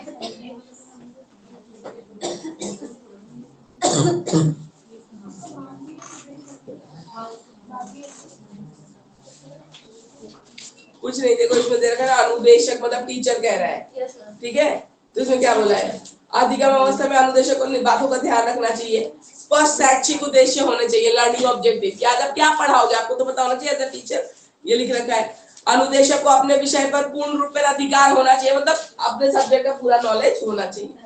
अनुदेशक के पास अच्छी संप्रेषण कला होनी चाहिए, कम्युनिकेशन स्किल, टीचर के पास अच्छा कम्युनिकेशन के थ्रू ही तो आप सारी चीजें हैं। अगर आपकी कम्युनिकेशन स्किल अच्छी नहीं है तो फिर टीचिंग के लिए तो गलत है, ठीक है। छात्रों को स्वयं विभिन्न शैक्षिक अवस्था के अनुरूप सहयोग करना चाहिए, गाइड करिए, हेल्प करिए बच्चों की, ये लिखा हुआ है। अनुदेशक के पास निश्चित और स्पष्ट कार्य योजना होनी चाहिए, प्लानिंग होनी चाहिए आपकी पूरी क्लास की। कौन सा इसमें क्या डिलीट करना है क्या नहीं? मैम इसमें थोड़ा वैसे भी वो भी दे रखा है, अधिगम अवस्था और प्रिंसिपल भी दे रखे हैं।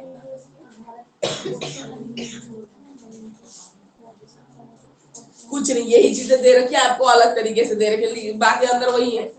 जैसे ये अनुभवात्मक शिक्षण में बोला है, सीखने वाले के उद्देश्य स्पष्ट करना, लर्नर्स को क्या सीखना है, क्यों सीखना है आपको बताना जरूरी है।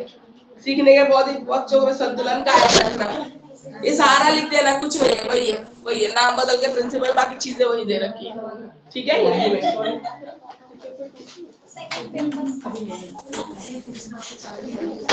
we are going to start paper 2. Yes ma'am. Okay, paper 2, contemporary India and education. Be ready with your second book, online students. Be ready with second book, contemporary India and education.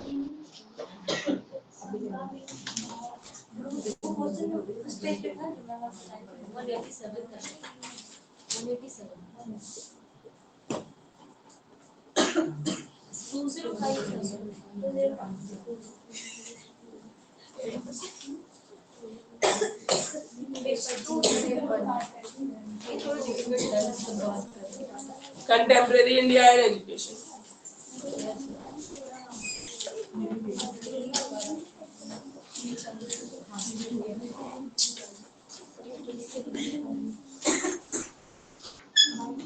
First unit,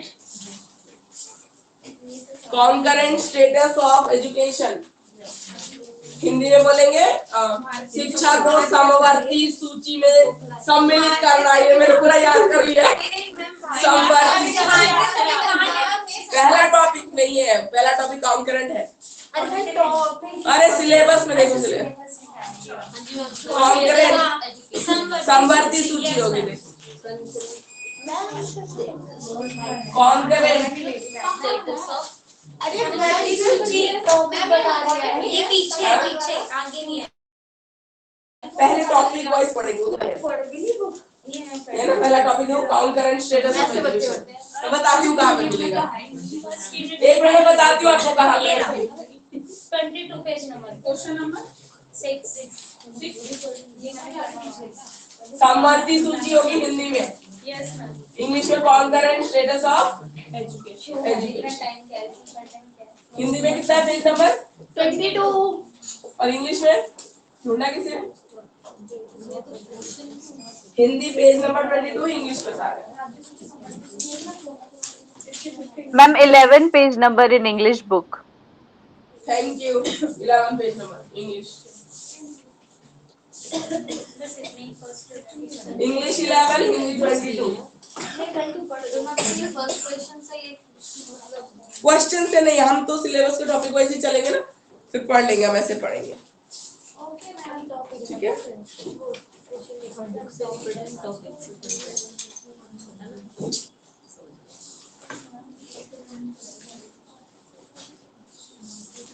concurrent status of education का मतलब है, ठीक है, कि पहले बोला जाता था education is the sole responsibility of central government, ठीक है, कि जितने भी स्टेट है बाकी सब में एजुकेशन प्रोवाइड करने की रिस्पॉन्सिबिलिटी किसकी है?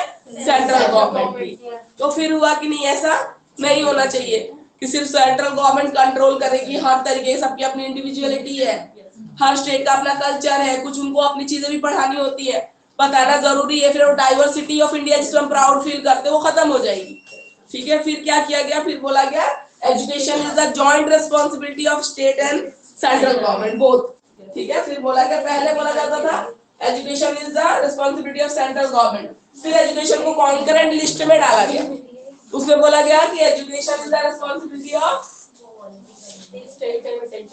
बोथ।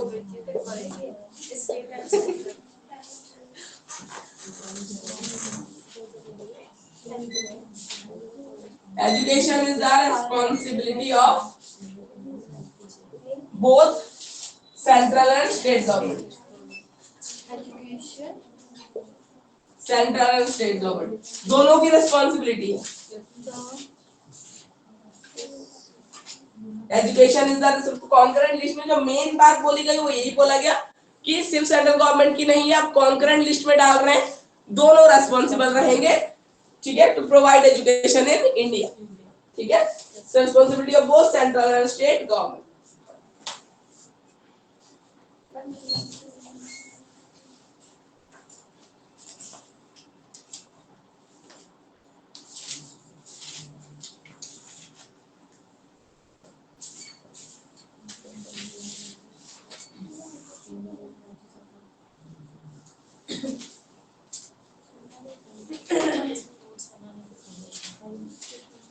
मैम इस बुक में तो काफी सारे पेजेस हैं। मेरे में भी नहीं है, नहीं है मतलब पेज ही नहीं है मैम। 22 लिस्ट 13 के बाद चला 40 में। हाँ देखो मेरे में भी ऐसे ही है। मिसप्रिंट है, कंटेंट जरा मैच करना, पेज ही गायब है। पेज ही है। अच्छा 22 पेज में है। 22 के बाद 20 ही तो है। नहीं है ना, 13 के बाद 22 है उनका। 20 को 17 आ गया। हाँ और फिर आगे 41 इधर उधर छप गया होगा। नहीं है छपा, चेंज करना पड़ेगा हमारा तो दिखाने फिर इसके पास पहली बार में अच्छा हुआ। सही है ना, सही है। खैरिए मत। ओए तेरे पास पहली बार नहीं नहीं, इधर उधर एक छपा हुआ है, देखो अभी ये जो 16 पे जो खत्म हो रहा है ना, यहाँ शुरू हो रहा है, ये सेम ही टॉपिक है। हाँ पढ़ने में दिक्कत होगी पर ये है दिया हुआ है, ये 16 यहाँ खत्म हो रहा है ना, जब 17 पे शुरू हो रहा है, सेम ही टॉपिक चल रहा है, कंटिन्यूटी में है ये, ऐसे ये वाली बुक और कंटिन्यूटी में है ये। ये है ना, नहीं है। नहीं वो तो इधर उधर होगा, फिर आपका मिसप्रिंट है ना। केंद्रीय सूची पेज है हम सुना होगा। ये रहा ना कुछ और ही है।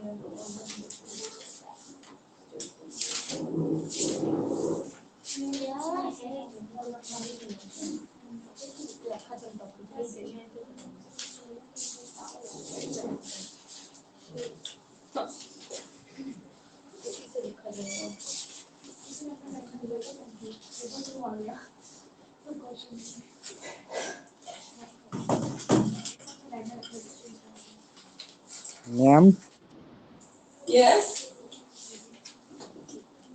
मैम ये वाली Yes. बुक मैम ये वाली बुक 11th क्लास की पॉलिटिकल की तरह लग रही है। हाँ इसमें हमें आर्टिकल्स वगैरह पढ़ने हैं ना, और एजुकेशन पॉलिसीज भी है इसमें, तो लग रहा होगा। ठीक है, आर्टिकल तो पढ़ने हमें बहुत सारे आर्टिकल पढ़ लिया, राइट टू एजुकेशन पढ़ना है, बिल्कुल है हमारे पास बहुत सारे ऐसे टॉपिक्स है। नहीं है इसमें। मैम ये जो लगभग सेंट्रल स्टेट सेंट्रल पे हमारे जो बोर्ड है वो कौन है? सीबीएसई है। एग्जामिनेशन कंडक्ट करने के लिए CBSE, central board of secondary education. ठीक है, आईसीएसई बोर्ड भी है। उसके बाद आता है हमारे स्टेट गवर्नमेंट के अपने अपने बोर्ड्स हैं। ठीक है, हर स्टेट गवर्नमेंट का अपना बोर्ड होता है 10th एग्जाम्स के लिए, वो स्टेट बोर्ड्स है। उसके बाद आईसीएसई का फुल फॉर्म क्या होता है? ICC council of Indian. ठीक है, तो ये भी है। एनआईओएस है, national institute of open schooling. School level पे बात करें तो ओपन स्कूलिंग। ठीक है, जो बच्चे नहीं पास कर पाते फिर वो एनआईओएस से कर सकते हैं, डिस्टेंस मोड होता है। ठीक है, उसके बाद जो करिकुलम रिलेटेड है, मेन जिम्मेदारी किसकी है? एनसीईआरटी की। एनसीईआरटी के। ठीक है, मेन करिकुलम वो डेवलप करता है। प्राइवेट पब्लिशर्स बुक निकाल भी रहे हैं ना, तो they must follow the curriculum.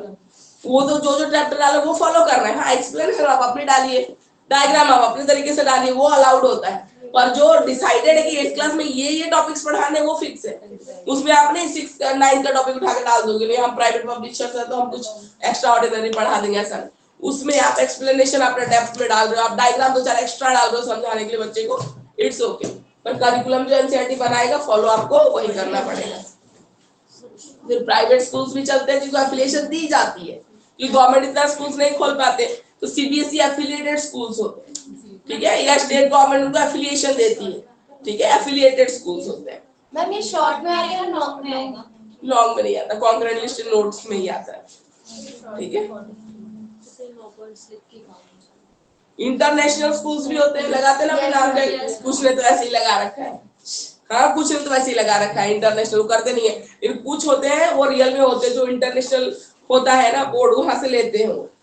ठीक है, इंटरनेशनल जो प्रोग्राम्स होते हैं ना उनसे एफिलिएशन लेते हैं वो। ठीक है, ताकि बाहर के बच्चे भी ना पढ़ सकें। उनका करिकुलम इस तरीके का होता है ना कि मान लो बाहर का बच्चा कोई पढ़ना से चाहे जब अपनी कंट्री में तो कंटिन्यू कर सके, ऐसा होता है उनका सिलेबस, थोड़ा हटके होता है। ठीक है, और मदरसा स्कूल भी है जो इस्लाम उसमें चला रहे हैं। ठीक है, जो लोकल स्टेट गवर्नमेंट या ऑटोनोमस बॉडीज होती है जो पढ़ाती है, उसमें तो ऑटोनोमस स्कूल्स भी होते हैं, जैसे वुडस्टॉक स्कूल है या औरबिंदो घोष का जो स्कूल चलता है वो ऑटोनोमस है, वो किसी से एफिलिएशन की उनको जरूरत नहीं है। ठीक है, उन्होंने नहीं वो किया है। पौंडीचेरी में जो है उसमें बच्चों को अभी भी आश्रम के तरीके से रखते हैं, फोन वोन अलाउड नहीं है, हॉस्टल सिस्टम जो उनका है। हमारे एक रिलेटिव है ना, उन्होंने अपने बेटे को डाल रखा है, घर पे था तो फोन ही बहुत ज्यादा देखता था, चला गया अब तो साल भर से उधर ही है, तो फोन वोन कुछ नहीं अलाउड होता। अब पूरा आश्रम वाला सिस्टम है। मैम वो तो गुरुकुल टाइप का है पौंडीचेरी में जो है। हाँ मैम, यस मैम वो ओरोवल्ली में है वो स्कूल, अरविंदो घोष का। हाँ, ठीक है, उसी स्कूल की बात कर रहे हैं। ठीक है, तो उनका अलग होता है, अपना करिकुलम है, बाकी सब चीजें उनकी अपनी है। इंटरनेशनल स्कूल हमने हम भी बात की, आईआईटीज है इंडिया में, एजुकेशन सिस्टम की बात करें। ठीक है, बाकी सारी यूनिवर्सिटीज है, हायर एजुकेशन के लिए जाओगे तो यूनिवर्सिटीज है। ठीक है, जो यूजीसी कंट्रोल करता है, यूनिवर्सिटी ग्रांट कमीशन है, उनके अंडर आता है। टाइम टू टाइम वो असेस करते हैं कि आप वो कोर्सेज वगैरह ये फैसिलिटीज दे रहे हो नहीं यार, उस हिसाब से वो नाक का ग्रेड देते हैं। नाक सुना है? NAAC, national assessment and accreditation council. नाक वो असेसमेंट करती है कॉलेजेस का, उसको ग्रेड देती है उस हिसाब से, नाक बोलते हैं उसको, national assessment and accreditation council, UGC के अंडर। ठीक है, ये किसी को A+ देगी, किसी को A देगी, तो आपको पता रहता है कौन से कॉलेज अच्छे हैं जहां पर एडमिशन ले सकते हो। ठीक है, जैसे मैम मिरांडा इंडिया में जितनी यूनिवर्सिटीज है, कॉलेजेस जितने उनके अंडर आते हैं, उनको असेस करता है कि आपने दिखा रखा है आप रियल में वो कोर्सेज प्रोवाइड कर रहे हो नहीं कर रहे हो, आपके पास उतनी फैसिलिटीज है या नहीं है, सब चीजें चेक करके उनको ग्रेड दी जाती है। ठीक है, मेरे कॉलेज को अभी भी A+ मिला है थोड़े दिनों पहले, और मिल ही रहा है, जब से हम पढ़ रहे हैं ना तब से भी मिल रहा है, और अभी भी मिला है। मैम कुरुक्षेत्र अच्छा था, सारी फैसिलिटीज भी थी और सब कुछ अच्छा था, और अभी भी मिला है। तो ये यूजीसी के अंडर ये कमिटी जाती है और देती है, ग्रेड्स वगैरह प्रोवाइड करती है, इसको बोलते हैं national assessment and accreditation council ना। कौन सा कॉलेज काम करना है? मेरा तो असम में, आई एम फ्रॉम असम ना, तो वहां से किए पढ़ाई। वहाँ पे। एक्सक्यूज मी ठीक है, मैम, उसके बाद NUEPA है जो national university of educational planning and administration के लिए होता है, और NCT है टीचर एजुकेशन के लिए। आपकी जितने भी बाकी सब चीजें ना उसका हेड जो बोले तो NCT ही होता है। ठीक है, नेशनल मैम ये तो हमारे में आएगी। कुछ तो होगा, ऐसे कैसे थोड़ा बहुत लाओ दिखाओ, हिंदी वाले दिखाइए। देखो ये राइटर लिखता है, इसने कोई MDU के सिलेबस के हिसाब से किताब नहीं बनाई, अपने क्षेत्र के हिसाब से बनाई है। ऐसा नहीं है परफेक्ट है, आधी चीजें होंगी। और ऊपर से आगे पीछे सारे टॉपिक है, लगता है कि कुछ और ही पढ़ रहे हैं। देखो ये तो इन्होंने बताया है, जो सूची दे रखी है ना कि पहले सेंट्रल गवर्नमेंट में था, ये सूची का नंबर था, इतना नंबर वगैरह नहीं भी मेंशन करोगे तो जैसे मैंने बोला कि पहले सेंट्रल गवर्नमेंट के था, बाद में कॉन्करेंट में आया, ये चीज इसको डिटेल में लिखी हुई है और कोई बात नहीं है। जो मैंने आपको छोटा करके बताया ना वो यहाँ ये लिखा हुआ है, उसके बाद देखते हैं, रुकिए। आर्टिकल मेंशन करना जरूरी है, आर्टिकल मेंशन करना ज्यादा नंबर मिलेंगे इंग्लिश ज्यादा। नहीं आर्टिकल तो ये अलग टॉपिक है, तो पढ़ेंगे सारे आर्टिकल तो पढ़ेंगे नहीं। इसमें भी दे रखा है सेंट्रल यूनिवर्सिटी, वो सेंट्रल सूची में जो दे रखे हैं आर्टिकल 63 64। नहीं ये सब मेंशन करने की जरूरत नहीं है, समवर्ती सूची में की जरूरत नहीं है मैम। बट ये तो हमें लिखना पड़ेगा ना, क्योंकि है कि अंदर में शिक्षा की बात करी गई है, तो वो मेंशन नहीं करेंगे तो फिर उनको बताएंगे कैसे। आपके ऐसा नहीं, इंग्लिश वाले में तो है भी नहीं ना इतना कॉन्करेंट, इंग्लिश में क्या क्या चीजें इंक्लूड हुई है। नहीं तो लिख दो, उसमें मैं कह ही नहीं रही, उन्होंने बोला कम करने के लिए, तो नहीं भी लिखोगे तो ऐसा कुछ नहीं होता है। ठीक है, उसके बाद देखो, इसके बाद क्या क्या आया कॉन्करेंट लिस्ट में। हिंदी वाले में देखो इधर बुक में, कोई बात है, आप अपनी बुक के हिसाब से देख लीजिए। हिंदी वाले बच्चों, संविधान की सूची के अंतर्गत क्या क्या चीजें हैं जो समावेश किया गया, जिनको कॉन्करेंट किया गया, एक साथ किया गया। ठीक है, इकोनॉमिक एंड सोशल प्लानिंग दोनों मिलके करेंगे, स्टेट गवर्नमेंट भी करेंगे और सेंट्रल गवर्नमेंट भी करेंगे। फिर बोला गया प्रोफेशनल एंड टेक्नोलॉजिकल जितनी भी ट्रेनिंग होंगी वो भी दोनों मिलके करेंगे। साइंटिफिक रिसर्च, ठीक है, सेंट्रल गवर्नमेंट पैसा देगी और स्टेट भी अपना कराएगा। उसमें टेक्नोलॉजिकल एजुकेशन है, वो दोनों मिलके करेंगे। Development and propagation of Hindi, ठीक है। फिर बोला है preservation end of national art and culture, जो हमारा आर्ट है, कल्चर है, ठीक है, मधुबनी आर्ट हो गया, या बाकी कुछ एग्जांपल ले लो, इनको बचा के रखना, कंजर्व करना, वो हमारी आइडेंटिटी है इंडिया की, बिल्कुल। ठीक है, प्रिजर्वेशन ऑफ संस्कृत, संस्कृत अगर खो गई तो फिर आज तो संस्कृत टीचर्स की बहुत डिमांड है। कोई पढ़ता है? मैंने पढ़ी है, खूब डिमांड है। द्वारका के स्कूल में साइंस मैथ्स को कोई नहीं पूछ रहा आजकल, संस्कृत टीचर्स की कितनी डिमांड है, स्पेशल एजुकेटर्स की कितनी डिमांड है, बहुत डिमांड है। साइंस मैथ्स कोई नहीं पूछ रहा, हर गली में 4-5 साइंस वाले डिग्री वाले हैं। जरूरी नहीं सबके पास नॉलेज उतनी हो, लेकिन मैं बता रही हूँ पढ़ता हर कोई, जिसके पास थोड़ा बहुत है वो वही पढ़ता है। आजकल डिमांड है हिंदी की, संस्कृत की। वो द्वारका वाले स्कूलों में हिंदी की टीचर, उनको खुद ही हिंदी नहीं आती। मेरे बेटे की हिंदी की टीचर खुद इतना इंग्लिश बोलती है, उसको खुद की हिंदी इतनी खराब है, वो क्या इसको बताएगी, मैं तो ये नहीं समझ में आता। हाँ, खुद की हिंदी इतनी खराब, खुद इतना इंग्लिश बोलती है वो खुद ही। अब तुम तो सही बोलो तो बच्चा भी तो बोलेगा। ये हिंदी टीचरों का हाल है, संस्कृत का तो और बुरा हाल है। संस्कृत टीचर की डिमांड तो बहुत ज्यादा है, अच्छे टीचर मिलते नहीं है संस्कृत के। नहीं, मैं बोलती हूँ पीटीए में ही तो मिलोगे, और कहाँ मिलोगे। पीटीए में तो मैं जाती तो मैं बोलती ही हूँ कि मैं ऐसे और बाकी चीजें बोल के आती हूँ। अब देखो उतना एक दिन के बोलने से और एक से कितना, अब वो भी वैसे ही माहौल से आए। यंगस्टर टीचर रखोगे तो वो भी तो वैसे ही आए जैसे खुद की हिंदी जैसी तैसी है। हाँ, टीचर बनना था, ऐसे भी है, ऐसे भी है। बच्चों की हिंदी खराब हो रही है, जहाँ आम लिखना हो इंग्लिश लिख के आ जाए। नहीं हिंदी सही में, इंग्लिश मीडियम बच्चों की तो हिंदी में ही प्रॉब्लम है। मैम उनको हिंदी आती ही नहीं है, बहुत दिक्कत है, बहुत दिक्कत है। तो संस्कृत वगैरह अगर कोई पढ़ रहा है ना, जैसा संस्कृत है उसका तो उसको बहुत डिमांड में चल रहा है, टीचर्स मिल नहीं रही है संस्कृत वगैरह की। हाँ, हिंदी टीचर, हिंदी में तो आजकल मैंने सुना कि मतलब जिसके पास हिंदी की डिग्री नहीं है पर हिंदी अच्छा आता है ना, उसको भी रख लेते हैं। हैदराबाद वगैरह में भी ऐसे, मैं हैदराबाद थोड़े दिन रह के आई तो मेरे हस्बैंड का ट्रांसफर हो गया था, तो अपार्टमेंट में थी, मेरी नेबर थी, तो वो ऐसे दिल्ली से थी और वो थी 5 साल से उधर ही थी, तो उसने हिंदी टीचर ज्वाइन कर लिया था। वो थी पता नहीं SST की टीचर दिल्ली में, वो हिंदी टीचर मिलते नहीं, इसकी हिंदी बहुत अच्छी थी, इसको रख लिया था, हिंदी पढ़ाती थी उधर। तो ऐसा वाला हाल है। टीचर होते हैं ना, एक स्कूल में 2 सब्जेक्ट पढ़ाते हैं। नहीं वो तो होता है, टीचिंग सब्जेक्ट तो 2 होते ही है ना, साइंस वाले से वैसे भी पढ़वाते हैं, तो वैसे ऐसा इंग्लिश होता है या हिंदी होता है। जबरदस्ती दे देते हैं, आता जाता भी नहीं, कहीं होते भी नहीं। बिहार में नहीं बहन, आता जाता भी होता, जबरदस्ती दे देते जहाँ हिंदी स्पीकिंग स्टेट है वहाँ फिर भी ठीक है। संस्कृत का मैम बात कर रहे हैं। संस्कृत की ना, तो हिंदी और संस्कृत ऑलमोस्ट बोर्ड तक पेपर है संस्कृत का। हाँ, यहाँ तो 8 तक ही है, फिर खत्म ही हो जाता है कि 6 to 8 है, उसके बाद है ही नहीं संस्कृत। 9 में संस्कृत कहाँ है, नहीं है। बीए में भी है, बीए में भी है। हाँ बीए में भी है ना, ये जो आप लेके पढ़ोगे बहुत कम है, प्राइवेट स्कूल में नहीं है, मैंने सुना 6 to 8 तक में खत्म कर देते हैं। 3 साल पढ़ते हैं बच्चे संस्कृत, प्रोग्राम में आप ले सकते हैं। हमारे में बेसिक संस्कृत बताते हैं। ऑनर्स ले नहीं सकते हो तो आपकी अपनी चॉइस है, लेकिन मैं बता रही हूँ संस्कृत की बहुत डिमांड है, बहुत डिमांड है संस्कृत की अभी। एजुकेशन फॉर डिसेबल्ड पर्सन के लिए जो भी पॉलिसीज बनेगी उसमें सेंट्रल स्टेट गवर्नमेंट साथ में काम करेगी। फिर protection of cultural interest of the minorities, हमने पढ़ा था ना मार्जिनलाइजेशन में माइनॉरिटीज कौन कौन होती है बताइए। माइनॉरिटीज में सिख, मुस्लिम, ठीक है, ये सब माइनॉरिटीज में आ जाते हैं। बिल्कुल ठीक है, माइनॉरिटीज के जो राइट्स है उनका प्रोटेक्ट करना, ठीक है। Educational development of the schedule caste, religion and everyone, regions and classes, उनके लिए जो भी पॉलिसीज वगैरह बन रहे दोनों साथ में बनाएंगे। नेशनल एंड इमोशनल इंटीग्रेशन की बात, नेशनल इंटीग्रेशन, ठीक है, इंडिया इज वन और वननेस वाली चीज समझाने के लिए स्टेट को ये ना बता रहा हो बच्चों को अपने करिकुलम में कि वी आर सेपरेटेड है, हमें तो इंडिया से ही फ्रीडम चाहिए, ऐसा नहीं होगा, इंटीग्रेटेड है, ठीक है। Provision of scholarships of brilliant students and central state दोनों साथ में काम करेंगे। Continuous of professional training, teacher से जो ट्रेनिंग करानी है वो दोनों साथ में मिलकर कराएंगे। Establishment of central institute and agency, central institute बनाना है, ठीक है, उसमें भी जैसे सेंट्रल इंस्टीट्यूट बनाना है और किसी स्टेट में बनाना है तो लैंड कौन डोनेट करेगा, स्टेट गवर्नमेंट, पैसा कौन लगाएगा, सेंट्रल गवर्नमेंट। केवीएस हर स्टेट में है, आता है सेंट्रल गवर्नमेंट के अंडर, पर जमीन कौन देता है, स्टेट गवर्नमेंट देता है।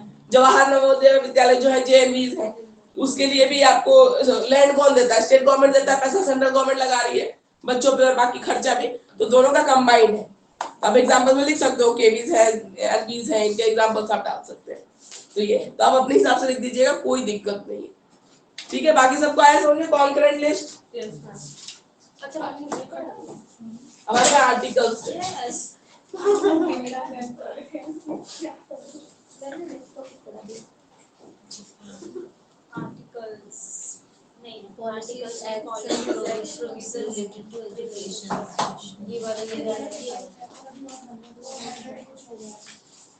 सेकेंड टॉपिक देखते हैं syllabus wise, policies acts and provisions related to education. Policies तो अभी ये टॉपिक छोड़ दो क्योंकि पॉलिसीज तो पीछे सब पॉलिसीज ही पढ़ेंगे, वो इसी में आ जाएगा, ये छोड़ दो, उसके बाद आ जाते हैं education of marginalised and socially disadvantage segments, ये करते हैं। मार्जिनलाइजेशन पढ़ा था, अब उसके एजुकेशन के लिए गवर्नमेंट क्या क्या कर रही है, क्या क्या रूल है, आइए पढ़ेंगे।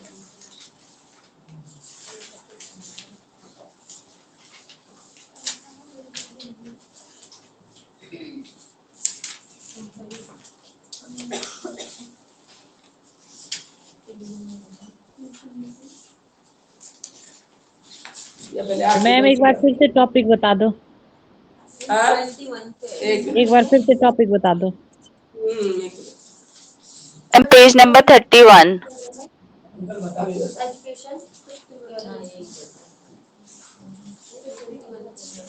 ये बुक थोड़ी बोरिंग भी है, पॉलिसीज है, ये सब चीजें हैं, ऐसा है। अच्छी लग रही है,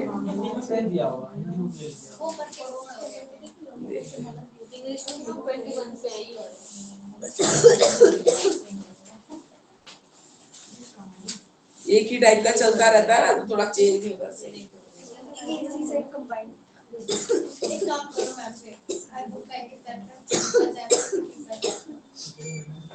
नहीं वैसे सही नहीं होता,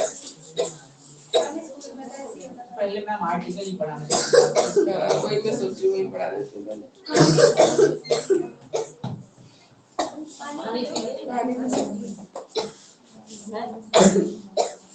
अरे रुक जाओ, एकदम से पानी पी लेते तो अटक ही जाएगा और गले में से।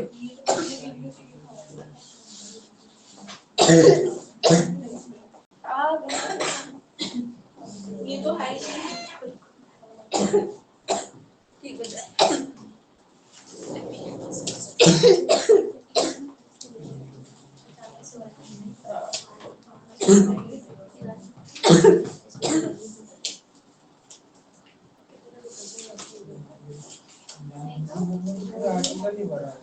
सारा नहीं पढ़ना, जो सिलेबस में दे रखा है वही पढ़ेंगे, उसमें बहुत सारा एक्स्ट्रा दे रखा है। ठीक है, देखिए आर्टिकल आपको कौन कौन से करने हैं, इधर देखिए सिलेबस में जो है वही करेंगे। 14, 15, 16, 13, 51 14 करना है आपको, 15, 16, 30, 51 नहीं, और 21 ए भी करना है, वो हम बाद में करेंगे आरटी के अंदर। 29 सिलेबस में इतना ही है बस।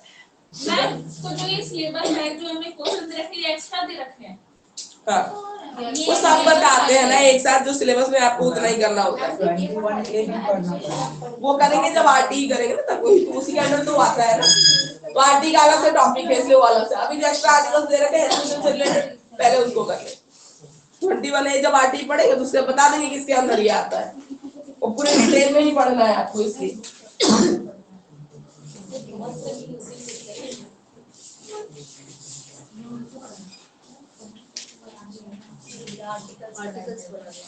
पहले आर्टिकल ही पढ़ लो, 2-4 पढ़ ले।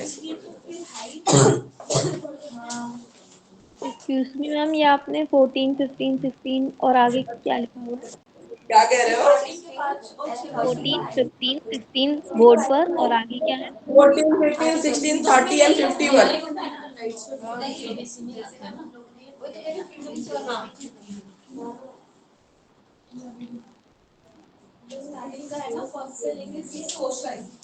क्वेश्चन ही फर्स्ट से लेके 6 तक। हां ये वाली सिलेबस में ही नहीं है, तो मैंने पढ़ लिया है। सिलेबस देख के पढ़ा करो। मैम आपने पहले बताया नहीं कि ये सिलेबस मुझे तो लगा कि पूरा ही है। बता, पूरा पेपर निकल गया, हम कहाँ से देख के पढ़ रहे थे? जब पूरा पेपर निकल गया, हम कहाँ से देख के पढ़ रहे थे? वही तो मैं समझूं। ये देखो, फर्स्ट पेपर से ही हम सिलेबस वाइज ही चलते हैं हमेशा। मैम ये दोनों ने पेपर 2 कंप्लीट कर लिया है। किसने? मैंने किया। नहीं, अच्छी बात है जिन्होंने कर लिया है। मैंने नॉलेज के लिए पढ़ा था ये सब, तो नॉलेज के लिए पढ़ा। चलिए आर्टिकल 14 देखते हैं। आर्टिकल 14 देखिए। पता नहीं बुक में तो उसमें देख रहे कहीं इधर उधर ढूंढ दिया, मुझे मिल नहीं रहा। अभी पढ़ लिए तो नेट पे भी मिल जाएगा, कहीं भी मिल जाएगा। मैम 39 पे हिंदी में। इंग्लिश में तो मुझे दिख नहीं रहा कहाँ पे है। मैम 39 है हिंदी में। हिंदी में 39 नोट्स में दे रखे हैं। थोड़ा बहुत यहाँ पे है मैम ये शॉर्ट में आएगा, लॉन्ग में आएगा? इसमें थोड़ा बहुत मैम इसमें 14 नहीं है, 13 है, 15, 20। हाँ 14 नहीं दे रखा है, कोई बात नहीं, बता देते। मैम ये शॉर्ट में आएगा, लॉन्ग में आएगा? 14, 15 एक जैसा ही है, इसलिए 15 दे रखा है, 14 नहीं दे रखा है। मतलब with in territory of India, ठीक है, किसी भी इंडियन सिटीजन को आप डिनाई नहीं कर सकते हो, ठीक है, इक्वालिटी के बेसिस पे। मतलब अगेन वही हो गया, सेक्स, जेंडर, कास्ट, क्रीड, सबके उसमें इक्वल है, एवरी सिटीजन इज इक्वल। यही 14 और 15 दोनों यही कहते हैं। मैम हिंदी वाले बुक से बता दो। की बात करते हैं। यस, हिंदी वाले बुक में बता दो मैम, कहाँ है? हिंदी में बता दीजिए, पेज नंबर 39 पेज नंबर। पहली बार कुछ हिंदी में दे रखा है। 14 एंड 15 इक्वालिटी की बात करता है, ठीक है, कि with in territory of India कोई भी कास्ट, क्रीड, सेक्स, ठीक है, इन सब के बेसिस पे डिस्क्रिमिनेशन नहीं होगा। All are equal before law, ठीक है, कानून के सामने सब बराबर है, उसमें कोई डिस्क्रिमिनेशन नहीं किया जाएगा। और स्टेट अलग से प्रोविजन बना सकता है एससी, एसटी और बाकी, ये भी बोला गया। हाँ रिजर्वेशन है, या जब इक्वालिटी की बात करते हैं तो मतलब वही बोलते हैं ना, वो डिस्क्लेमर डालते हैं, तो डिस्क्लेमर भाई हम इसके लिए कर सकते हैं, उसमें फिर आप ऑब्जेक्शन नहीं उठाइएगा। आप मत बोलिएगा कि ऑल आर इक्वल बोलने के बाद फिर आप एससी, एसटी को अलग से दे रहे हो। तो एक डिस्क्लेमर लिखते हैं ना मूवी वाले और बाकी, तो वही डिस्क्लेमर इसमें भी आर्टिकल में भी है नीचे कि however we can prepare different laws for SC, ST और बाकियों के लिए। आर्टिकल 30, आर्टिकल 300, मतलब इक्वालिटी में ये है कि किसी पे आप ये मत मानो, इक्वालिटी में तो आप ऑब्जेक्शन उठाओगे कुछ अलग हो रहा है। जिनको नीड है उनको प्रोवाइड करवाएंगे, बिल्कुल करवाएंगे। मैम यस जैसे अभी कोई आ रहा है अधिकार है क्या? कल के लिए बढ़ा दिया है। Excuse me, ma'am. Yes yes ma'am बताइए। ये समानता का अधिकार है क्या? ये 51A है। क्या बोल रहे हैं, तेज बोलिए। समानता का अधिकार है क्या मैम ये? हाँ इक्वालिटी, वही तो कह रहे हैं, हम भी तो समानता ही तो कह रहे हैं। आवाज क्लियर नहीं आ रही मैम। अच्छा हम भी वही कह रहे हैं, इक्वालिटी तो कह रहे हैं, समानता ही कह रहे हैं हम। हमने भी वही बोला, इक्वालिटी। ठीक है, इंडिया का हर सिटीजन बिफोर लॉ इक्वल है। ठीक है, रिगार्डलेस ऑफ कास्ट क्रीड ये सब नहीं देखा जाएगा, सब इक्वल है। और 15 में बस एक डिफरेंस ये है कि 14 इक्वालिटी इन जनरल टर्म्स में बात करता है एंड 15 बात करता है जो आपने बताया कास्ट क्रीड और बाकी सब चीजें, बिल्कुल इनमें डिस्क्रिमिनेशन नहीं होना। मैम ये आर्टिकल्स ना हिंदी में अलग दे रखे हैं, इंग्लिश में अलग है। नहीं आर्टिकल गलत थोड़ी लिखेगा। मैम 21A है इसमें। नहीं 21A RT है, वो अलग है, वो हम बाद में पढ़ेंगे, उसमें मत जाओ। 21A तो हमारा राइट टू एजुकेशन है, वो तो अलग से पढ़ेंगे हम डिटेल में, वो तो बहुत लॉन्ग क्वेश्चन आता है आपका पूरा का पूरा, वो अलग चीज है। ठीक है, उसमें मत जाइए, वो अलग है।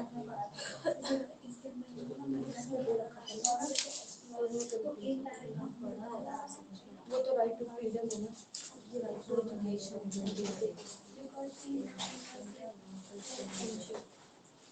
16 आर्टिकल 16 मैम ये अपॉर्चुनिटी की बात करता है, मतलब सबको इक्वल अपॉर्चुनिटी मिलनी चाहिए, वो इक्वालिटी के अंदर ही आता है एक्चुअली वाला भी। हाँ बिल्कुल, ठीक है। 16 कहता है सबको इक्वल अपॉर्चुनिटीज मिलनी चाहिए, वॉक करने का, सेम पे का, ये सब बोलता है। ठीक है, सबको इक्वल अपॉर्चुनिटी होनी चाहिए। जैसे एज अ वुमेन के लिए तो एक्स्ट्रा, तो वो फिर मार्जिनलाइजेशन की बात आती है ना, वीकर कैटेगरी के लिए हम अलग करते हैं। ठीक है, इनडायरेक्ट भेदभाव होता ही है। भेदो तुम अपना वुमेन की तरफ से लड़ोगे। तो देखो सोसाइटी में ना बहुत सी चीजें चल रही है, हमने नहीं फेस की, हमें नहीं पता, लेकिन बहुत सी चीजें चलती है, वो ओवरऑल जब देखे तो उनके लिए किया गया है। कहीं वो तो पक्का खत्म होना है, हमारे बराबर ही है, बल्कि जो आदिवासी लोग थे वो तो उस टाइम पे, अब तो है भी नहीं आदिवासी। नहीं मिसयूज तो हो ही रही है, चीजों का मिसयूज हो रहा है, तो इसलिए आजकल इकोनॉमिक बेसिस पे बोल रहे कर देंगे ना।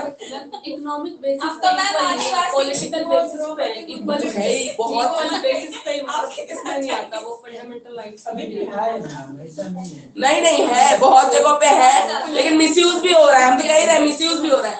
जनरल वाले का पे उतना नहीं है, पर आपको सफर करना पड़ रहा है, आपको एक एग्जाम का फॉर्म भरने के लिए आपसे पूरे पैसे वसूले जा रहे हैं, कुछ को फ्री दिया जा रहा है जबकि दे कैन अफोर्ड और यू कांट, है ना, तो फिर ये गलत चल रहा है। सिटीज में नहीं है, लेकिन अभी भी आप गांव में जाओ। हाँ मैं वही तो कह रही हूँ, उनकी और विमेन की कंडीशन होगा या एससी ट्राइबल लोगों की अभी भी खराब है, अभी भी खराब है। इवन हमारे गांव में भी है अभी भी ये सब चीजें बढ़ा दिया, 2030 तक कर दिया है वापस से नरेंद्र मोदी ने।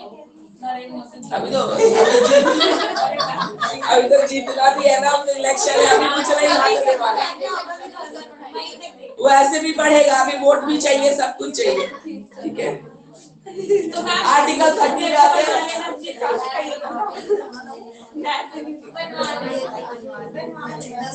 30 क्या है, आर्टिकल पढ़ रखा है ना, पहले बताओ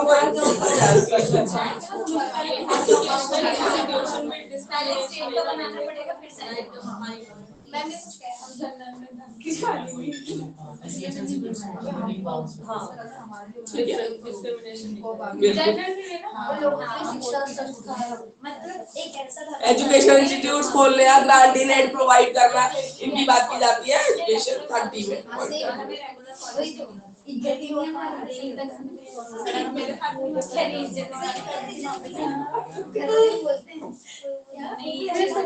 उसके बाद आता है 51A, ये तो फंडामेंटल ड्यूटीज है। ठीक है, 51 ये याद होगा आपको, क्लास ये रूस से लिया गया था और 42वें संविधान संशोधन के थ्रू लिया गया। 42nd अमेंडमेंट में। इन 1980।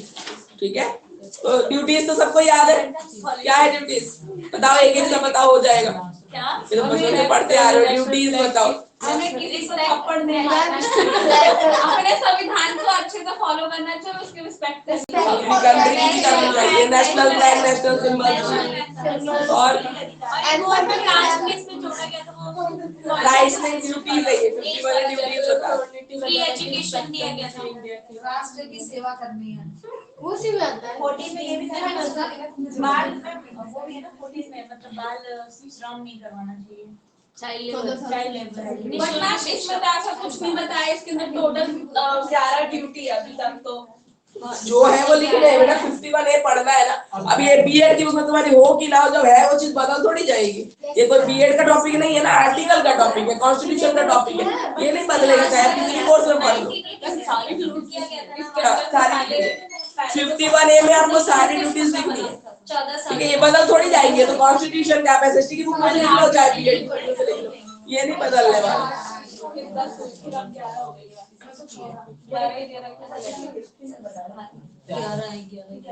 जो सारे 30 क्या कहता है, लिसन 30 कहता है सारे माइनॉरिटीज को राइट है अपना एजुकेशन इंस्टीट्यूट ओपन करने का, और वो अपना पढ़ा सकते हैं, अपना कल्चर अपना लैंग्वेज प्रिजर्व कर सकते हैं बाई दिस, ठीक है, मदरसा खोल सकते हैं, बाकी चीजें इसकी राइट दे रखा है।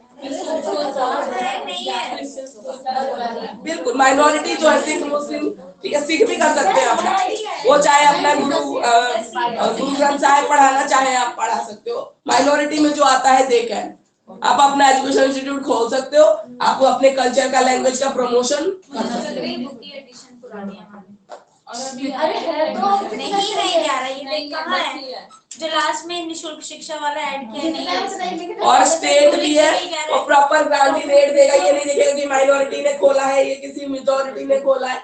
आपको विदाउट डिस्क्रिमिनेशन सबको ग्रांटी रेट प्रोवाइड करना है, खर्चा देना है चलाने का, ठीक है। बट मैम खर्चे से तो सिर्फ ना मंदिर ही टैक्स पे करता, और कोई कुछ भी नहीं करेगा ना, सिर्फ करेगा नहीं करेगा ही नहीं, ज्यादा नहीं करता ही नहीं है, ये रूल ही नहीं है। ऐसा क्यों? क्या रूल नहीं मतलब जो मंदिर से भी मदरसा होते हैं, सिख गुरुद्वारे को टैक्स नहीं पे करते, सिर्फ मंदिर ही सबसे ज्यादा टैक्स पे करते हैं। अच्छा, मंदिर में जितना डोनेशन आता भी है, डोनेशन भी देख लो, वो शिरडी का साईं बाबा हो गया या बाकी सब चीजें हो गई, दान पात्र तो हर जगह लगाते हैं।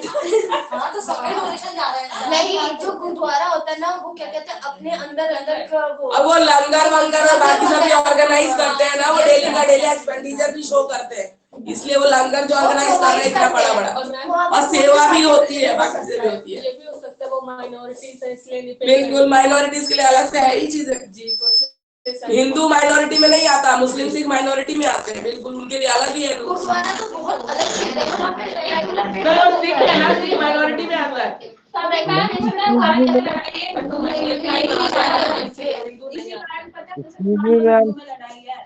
नहीं लड़ाई नहीं, कोई नहीं लड़ रहा, ये आया है मोदी गवर्नमेंट के बाद, ठीक है, कहीं नहीं है, कोई नहीं लड़ रहा, किसी को कोई मतलब नहीं, किसी को कोई मतलब नहीं, ठीक है, किसी को कोई मतलब नहीं। आप अपना रिस्पेक्ट करो, दूसरा भी फ्री अपना करने के लिए, जब तक दिक्कत नहीं हो रही। और जो गलत है वो तो किसी भी रिलीजन में गलत है, वो इंसान गलत है, वो चाहे किसी भी रिलीजन का हो, गलत ही है, नहीं कुछ नहीं होगा। Ma'am excuse me ma'am, article हमने किया, अब आगे देखते हैं। एक्सक्यूज मी मैम,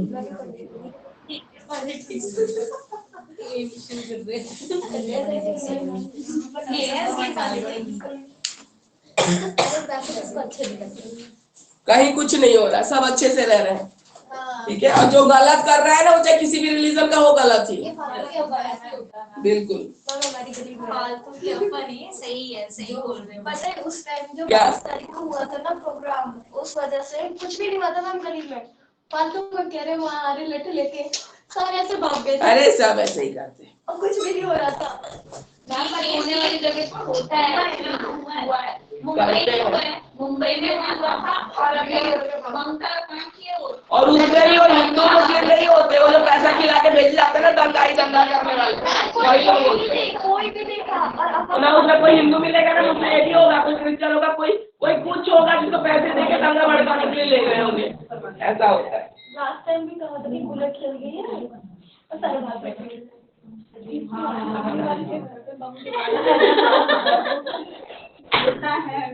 होता है मतलब इतना नहीं था कुछ भी, बस क्या कहते हैं वो बहुत थी। वही बात है ना, बुखार नहीं तो मैं बताना खाओ जब कोरोना आ गया तब वो सही बोल रहे होता है। देखिए यहाँ पे नहीं कह सकती मैं बात हार में भी तो नहीं आएगी। सच्चाई की है। इसके बाद आप ये वाला टॉपिक देखिए, मार्जिनलाइजेशन वाला टॉपिक, ठीक है, जो लास्ट क्लास में किया था। तो इसलिए मैंने बोला था मार्जिनलाइजेशन वहाँ भी मिलेगा आपको, मैंने बोला था लास्ट क्लास में, ठीक है। तो इसमें ज्यादा नहीं करना है, देखते हैं फिर आगे चलेंगे। मैम 2 टॉपिक और रह गया, उसके बाद खत्म हो मार्जिनलाइज्ड ग्रुप मैंने बताया था, old age people, children, women, SC, ST, minority, tribal, ठीक है, ये सारे मार्जिनलाइजेशन ग्रुप में आते हैं। ये रहा देखो इंग्लिश का पेज नंबर 33, तो हम पढ़ ही चुके हैं लास्ट क्लास में, इसमें कुछ नहीं पढ़ना। इनके जो प्रोविजन है वो हम पढ़ेंगे आर्टिकल्स, या माइनॉरिटी वाला तो हमने पढ़ भी लिया।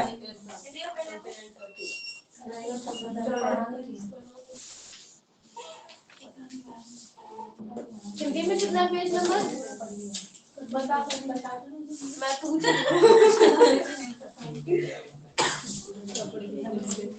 मैम हिंदी में पेज नंबर देख रहे हैं।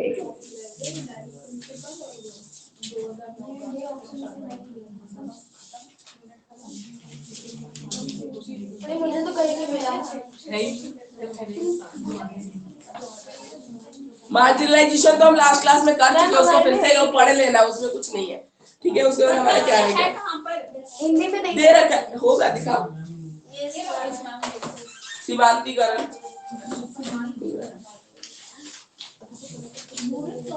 तो पिछली वाली बुक में था, इस वाली बुक में नहीं है, बस उसमें नहीं है, हमारे में तो नहीं है।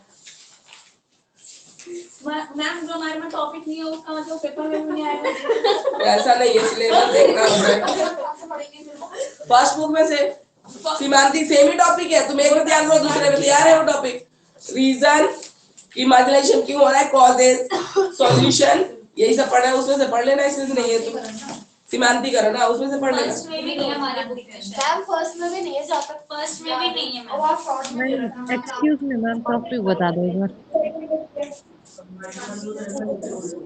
तो फिर जो नोट्स मिलेंगे उसमें मिल जाएगा, इसमें टेंशन मत लो। जो नोट्स मिलेंगे उसमें मिल जाएगा मार्जिनलाइजेशन। तो मैम वो नोट्स बुक से अलग है?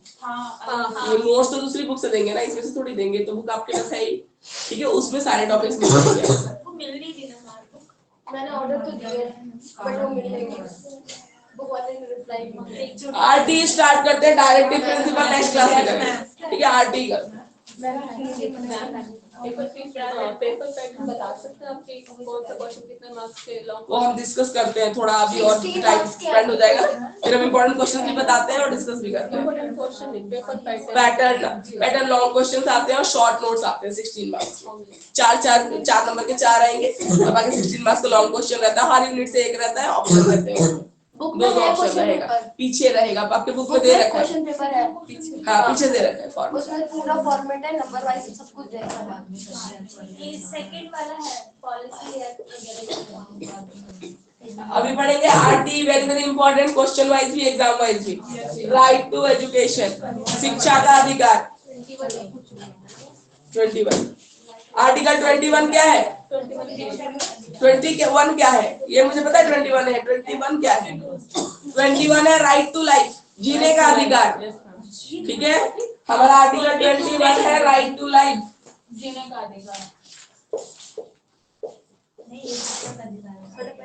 नहीं वो उसको, अरे तुम सुनो पहले, सब सुनने से पहले बोलते रहना अपने, वो क्या है मुझे पता है, मैं क्या बता रही हूँ वो सुनिए पहले, ठीक है। 21 है राइट टू लाइफ, मतलब एजुकेशन को इतना इम्पोर्टेंट माना गया कि इसको इन्होंने आर्टिकल 21A में जोड़ा कि जीना जितना जरूरी है एजुकेशन भी उतना ही जरूरी है। आरटी आता है 21A में, 21 में आपको इसलिए बता रही हूँ just to explain the importance of education, जीना कितना जरूरी है, जब लाइफ मिली है जीना, ठीक है। राइट टू लाइफ, जीना जीने का हक है ना, उतना ही एजुकेशन का राइट है, हमारा हक है वो, ठीक है। तो आर्टिकल 21A इज आरटी, मतलब इतनी इंपॉर्टेंस दी गई एजुकेशन को कि इसको इस आर्टिकल के सब उसमें जोड़ा गया। मैं ये कह रही हूँ, ये है आपका आर्टिकल, ठीक है, 2009 में आया था, ठीक है। और जब पार्लियामेंट में पास होके जब इम्प्लीमेंट हुआ था ये 1 अप्रैल 2010, 1 अप्रैल 2010 से ये लागू हुआ था। 2009 में आया था, पार्लियामेंट में पास होने को पता है कोई भी एक्ट बनने के लिए, ठीक है, उसको पार्लियामेंट में पास होना जरूरी है। पास हो गया ये 1 अप्रैल 2010 से इम्प्लीमेंट हो गया था और अभी सारे स्कूलों में आरटी चल रहा है। मैम 1 अप्रैल 2010 को ये इम्प्लीमेंट हो गया था, आया था 2009 में, ठीक है। 2008 में तो नहीं आया, नहीं 9 में आया था, उसको पास वगैरह हो गया फिर ये इम्प्लीमेंट का डेट मेनली आपको ये याद रखना है, 1 अप्रैल 2010 से इम्प्लीमेंट हुआ। But ma'am new education policy में इसमें कुछ चेंज नहीं होगा। न्यू एजुकेशन पॉलिसी जो आया था अभी जो आया 2020 वाला, इसमें तो फिर चेंजिंग हो गया ना, स्टेट टू मतलब राइट नहीं चेंज हुआ ना, राइट में तो बहुत जो चीजें बोली गई मतलब पॉलिसी तो हर 5 साल में चेंज हो जाती है, अमेंडमेंट हो जाती है, चेंज आना है, तो कितनी सारी पॉलिसीज आई हुई पढ़ेंगे पीछे का भी, ठीक है। ये तो राइट में जोड़ दिया गया कॉन्स्टिट्यूशन के, ये चेंज नहीं होगा, ठीक है। कॉन्स्टिट्यूशन को अमेंड करके कुछ जोड़ते हैं आप, वो पॉलिसी इसको नहीं रिप्लेस करेगी, ठीक है, ये नहीं चेंज होता है। अब देखते हैं सर बोला क्या क्या क्या है, किस चीज के बारे में बोला, प्रोविजंस देखते हैं आरटी के प्रोविजन। तो फैन को बढ़ा देते हैं।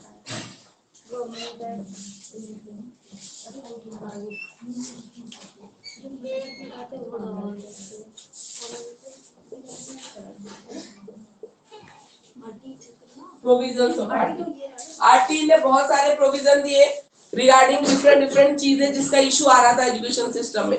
एक बहुत बड़ा मुद्दा था डोनेशन का, नर्सरी एडमिशन के टाइम पे लाखों का डोनेशन दिया जाता था। अब आरटी आने के बाद बोला गया है कि you can't take a single penny for admission of nursery child, ठीक है, इट्स हिज और हर राइट है वो, ठीक है। आप लाखों का डोनेशन नर्सरी एडमिशन के लिए नहीं ले सकते। अब अगर कोई स्कूल बोले कि मुझे डोनेशन चाहिए, ठीक है, उसमें पेनल्टी लग जाएगी, लेकिन अंदर की सेटिंग की बात है, मुझे भी बड़े स्कूल में पढ़ाना है, वो अपना एक्सक्यूज देंगे because they are private schools, वो बोलते हैं कि नहीं सीट नहीं है, ये नहीं, तो पेरेंट्स भी राजी है, स्कूल भी राजी है, तो चल रहा है। अदरवाइज अगर कोई मांग रहा है और आप वीडियो बना के दे दो, पुलिस में दे दो, कहीं भी दे दो, तो दे हैव टू फेस, ठीक है, चार्जेस फेस करने पड़ेंगे उनको, पेनल्टी भरनी पड़ जाएगी, ठीक है। आप डिमांड नहीं कर सकते खुलेआम, यू कांट डिमांड, पहले खुलेआम डिमांड होता था, आपके इतने चार्जेस है, आपके इतने चार्जेस है, आप पे करो, डोनेट करो, then I will give admission to your child, ठीक है। एक ये भी बहुत बड़ा मुद्दा था, ठीक है, ये नहीं हो सकता।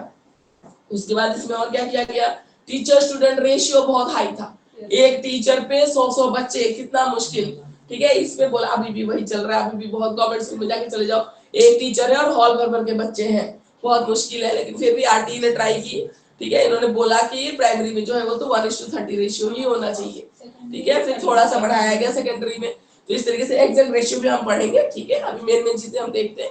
तो ये बोला स्टूडेंट टीचर रेशियो एक इंपॉर्टेंट पॉइंट है जो बोला गया, डोनेशन का मुद्दा बोला गया, स्क्रीनिंग का मुद्दा, नर्सरी से बच्चे से इंटरव्यू लिया जाता था, जब वो सब घर से ही पढ़ के आएगा तो तुम क्या पढ़ाओगे, तुम्हें पढ़ाने के लिए भेजा है ना, वो प्ले स्कूल ही जा रहा है बच्चा, और जो एफर्ट नहीं कर सकता मतलब उसने नहीं भेजा होगा तो तुम क्या नहीं पढ़ाओगे। स्क्रीनिंग चलती थी, माँ बाप के इंटरव्यूज चलते थे, पेरेंट्स का इंटरव्यू चलता था कि आप पढ़ा पाओगे कि नहीं बच्चे को, तो ये भी सब बैन हो गया, ठीक है। You can't ask a single question to a nursery child before giving admission, तो आरटी ने पूरा बैन कर दिया, ठीक है, आप नहीं कर सकते। अगर आपकी कंप्लेंट जाती है तो आपको देना पड़ेगा, पेनल्टी देनी पड़ेगी। फिर इन्होंने क्या किया, जो बच्चे मेरिटियस है, ठीक है, प्राइवेट स्कूल्स में 25% का जो इकोनॉमिकली वीकर सेक्शन ईडब्ल्यूएस बच्चों के लिए रिजर्व कर दिया कि आपको देना ही है, नहीं तो आपकी एफिलिएशन नहीं मिलेगी, ठीक है। और क्या बोला, स्कूल में फैसिलिटीज बहुत कम थी, स्कूल है चल रहे हैं पर खेलने के लिए प्लेग्राउंड नहीं है, साइंस लैब नहीं है, लाइब्रेरी नहीं है, ठीक है, स्पेशल एजुकेटर नहीं है स्कूल में, आप बिल्कुल नहीं थी, वॉशरूम नहीं है, ब्लैक बोर्ड चौक नहीं है, ठीक है। ऑपरेशन ब्लैक बोर्ड पढ़ोगे अभी पीछे, जहाँ इसके लिए आंदोलन हुआ था कि at least the schools have 2 classrooms, 2 teachers, 2 black boards, operation black board, ये पूरा हुआ था, ये स्कूल में ये भी नहीं था। तो आरटी आने के बाद अब अगर स्कूल ये मिनिमम क्राइटेरिया फुलफिल नहीं करती है ना सारी चीजों की, उसकी एफिलिएशन खत्म हो जाती है। इसलिए मैं बोलूं स्पेशल एजुकेटर की खूब डिमांड बढ़ गई है, इसके बाद बहुत ज्यादा डिमांड है। स्पेशल एजुकेटर हर स्कूल को एक रखना ही है, स्पेशल चिल्ड्रन के लिए, बच्चों के लिए एक स्पेशल एजुकेटर होना चाहिए, लाइब्रेरियन होनी चाहिए। गवर्नमेंट में तो नहीं है पर प्राइवेट में तो है। प्राइवेट में तो प्राइवेट की एफिलिएशन खत्म कर देंगे 2 मिनट में, वो एफिलिएशन देते नहीं, बहुत रुलाते हैं एफिलिएशन के लिए स्कूल वाले। मेरा एक फ्रेंड है, उसका अपना स्कूल है, वो एफिलिएशन के लिए नाको चाने चबवा दिए।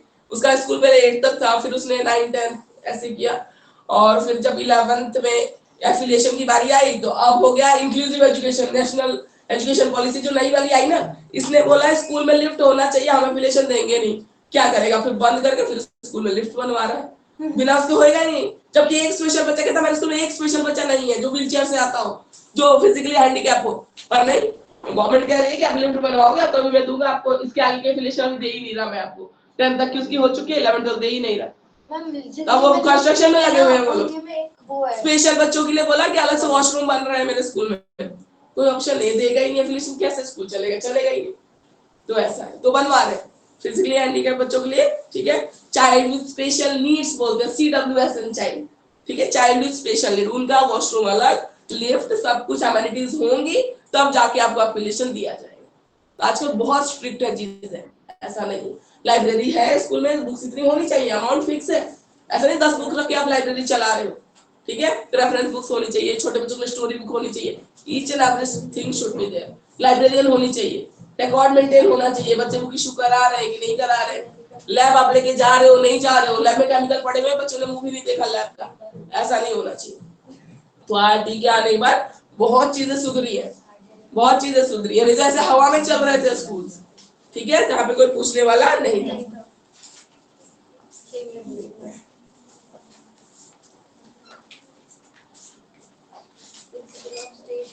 मैम ये प्रिंसिपल ऑफ स्टेट पॉलिसी पढ़ेंगे डायरेक्टली, जो वो हम नेक्स्ट क्लास में पढ़ेंगे, ठीक है। Ma'am excuse me, ma'am excuse me, ma'am on page number 42 ये हमें दिया हुआ है ना, describe in detail the articles, सारे आर्टिकल्स का दिया हुआ है। तो मैम ये इतना जितना इसमें डिटेल दिया हुआ है तो यही हमें लिखना है मैम, कि इसको एलैबोरेट करके भी लिखना है?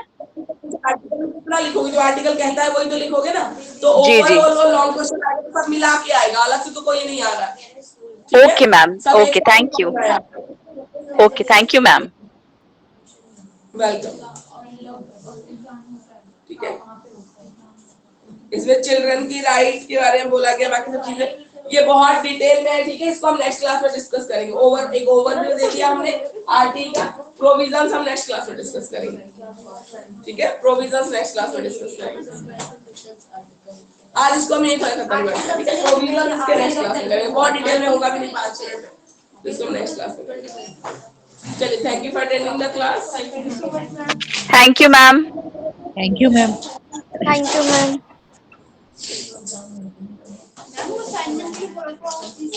कौन सी वहाँ बात करेंगे।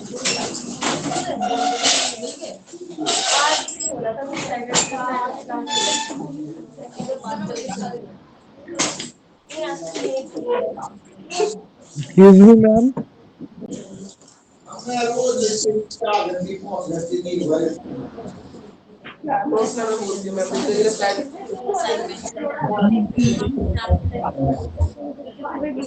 जल्दी में बनाएंगे। एक्सक्यूज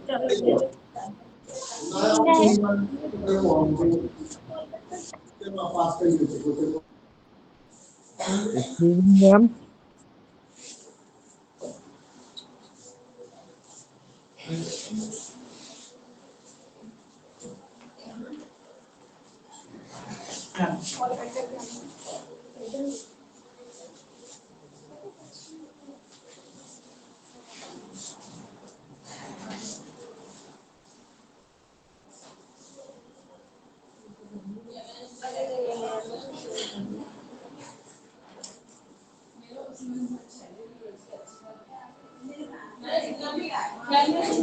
जितना मैंने थैंक किया था ना, अच्छा ही है। ये बैठोगे, बहुत चेयर रखी है। Ma'am good afternoon. Good afternoon. Hello ma'am. Hello.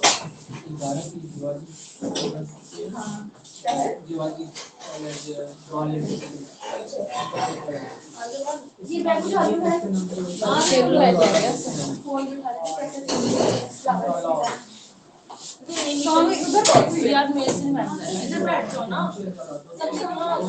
वो हमारे सिलेबस में जरूरी ना, ग्वालियर के सिलेबस में तो हमारे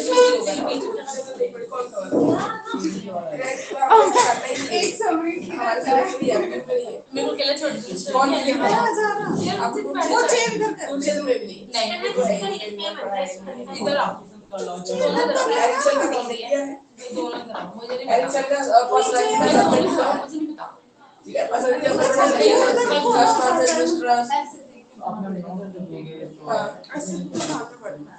वो बात पिछली बार मैंने कॉम्प्रोमाइज करा था, इसमें तो कॉम्प्रोमाइज कर तो करती है। ये किया आएगा ना स्टैंड बीच में।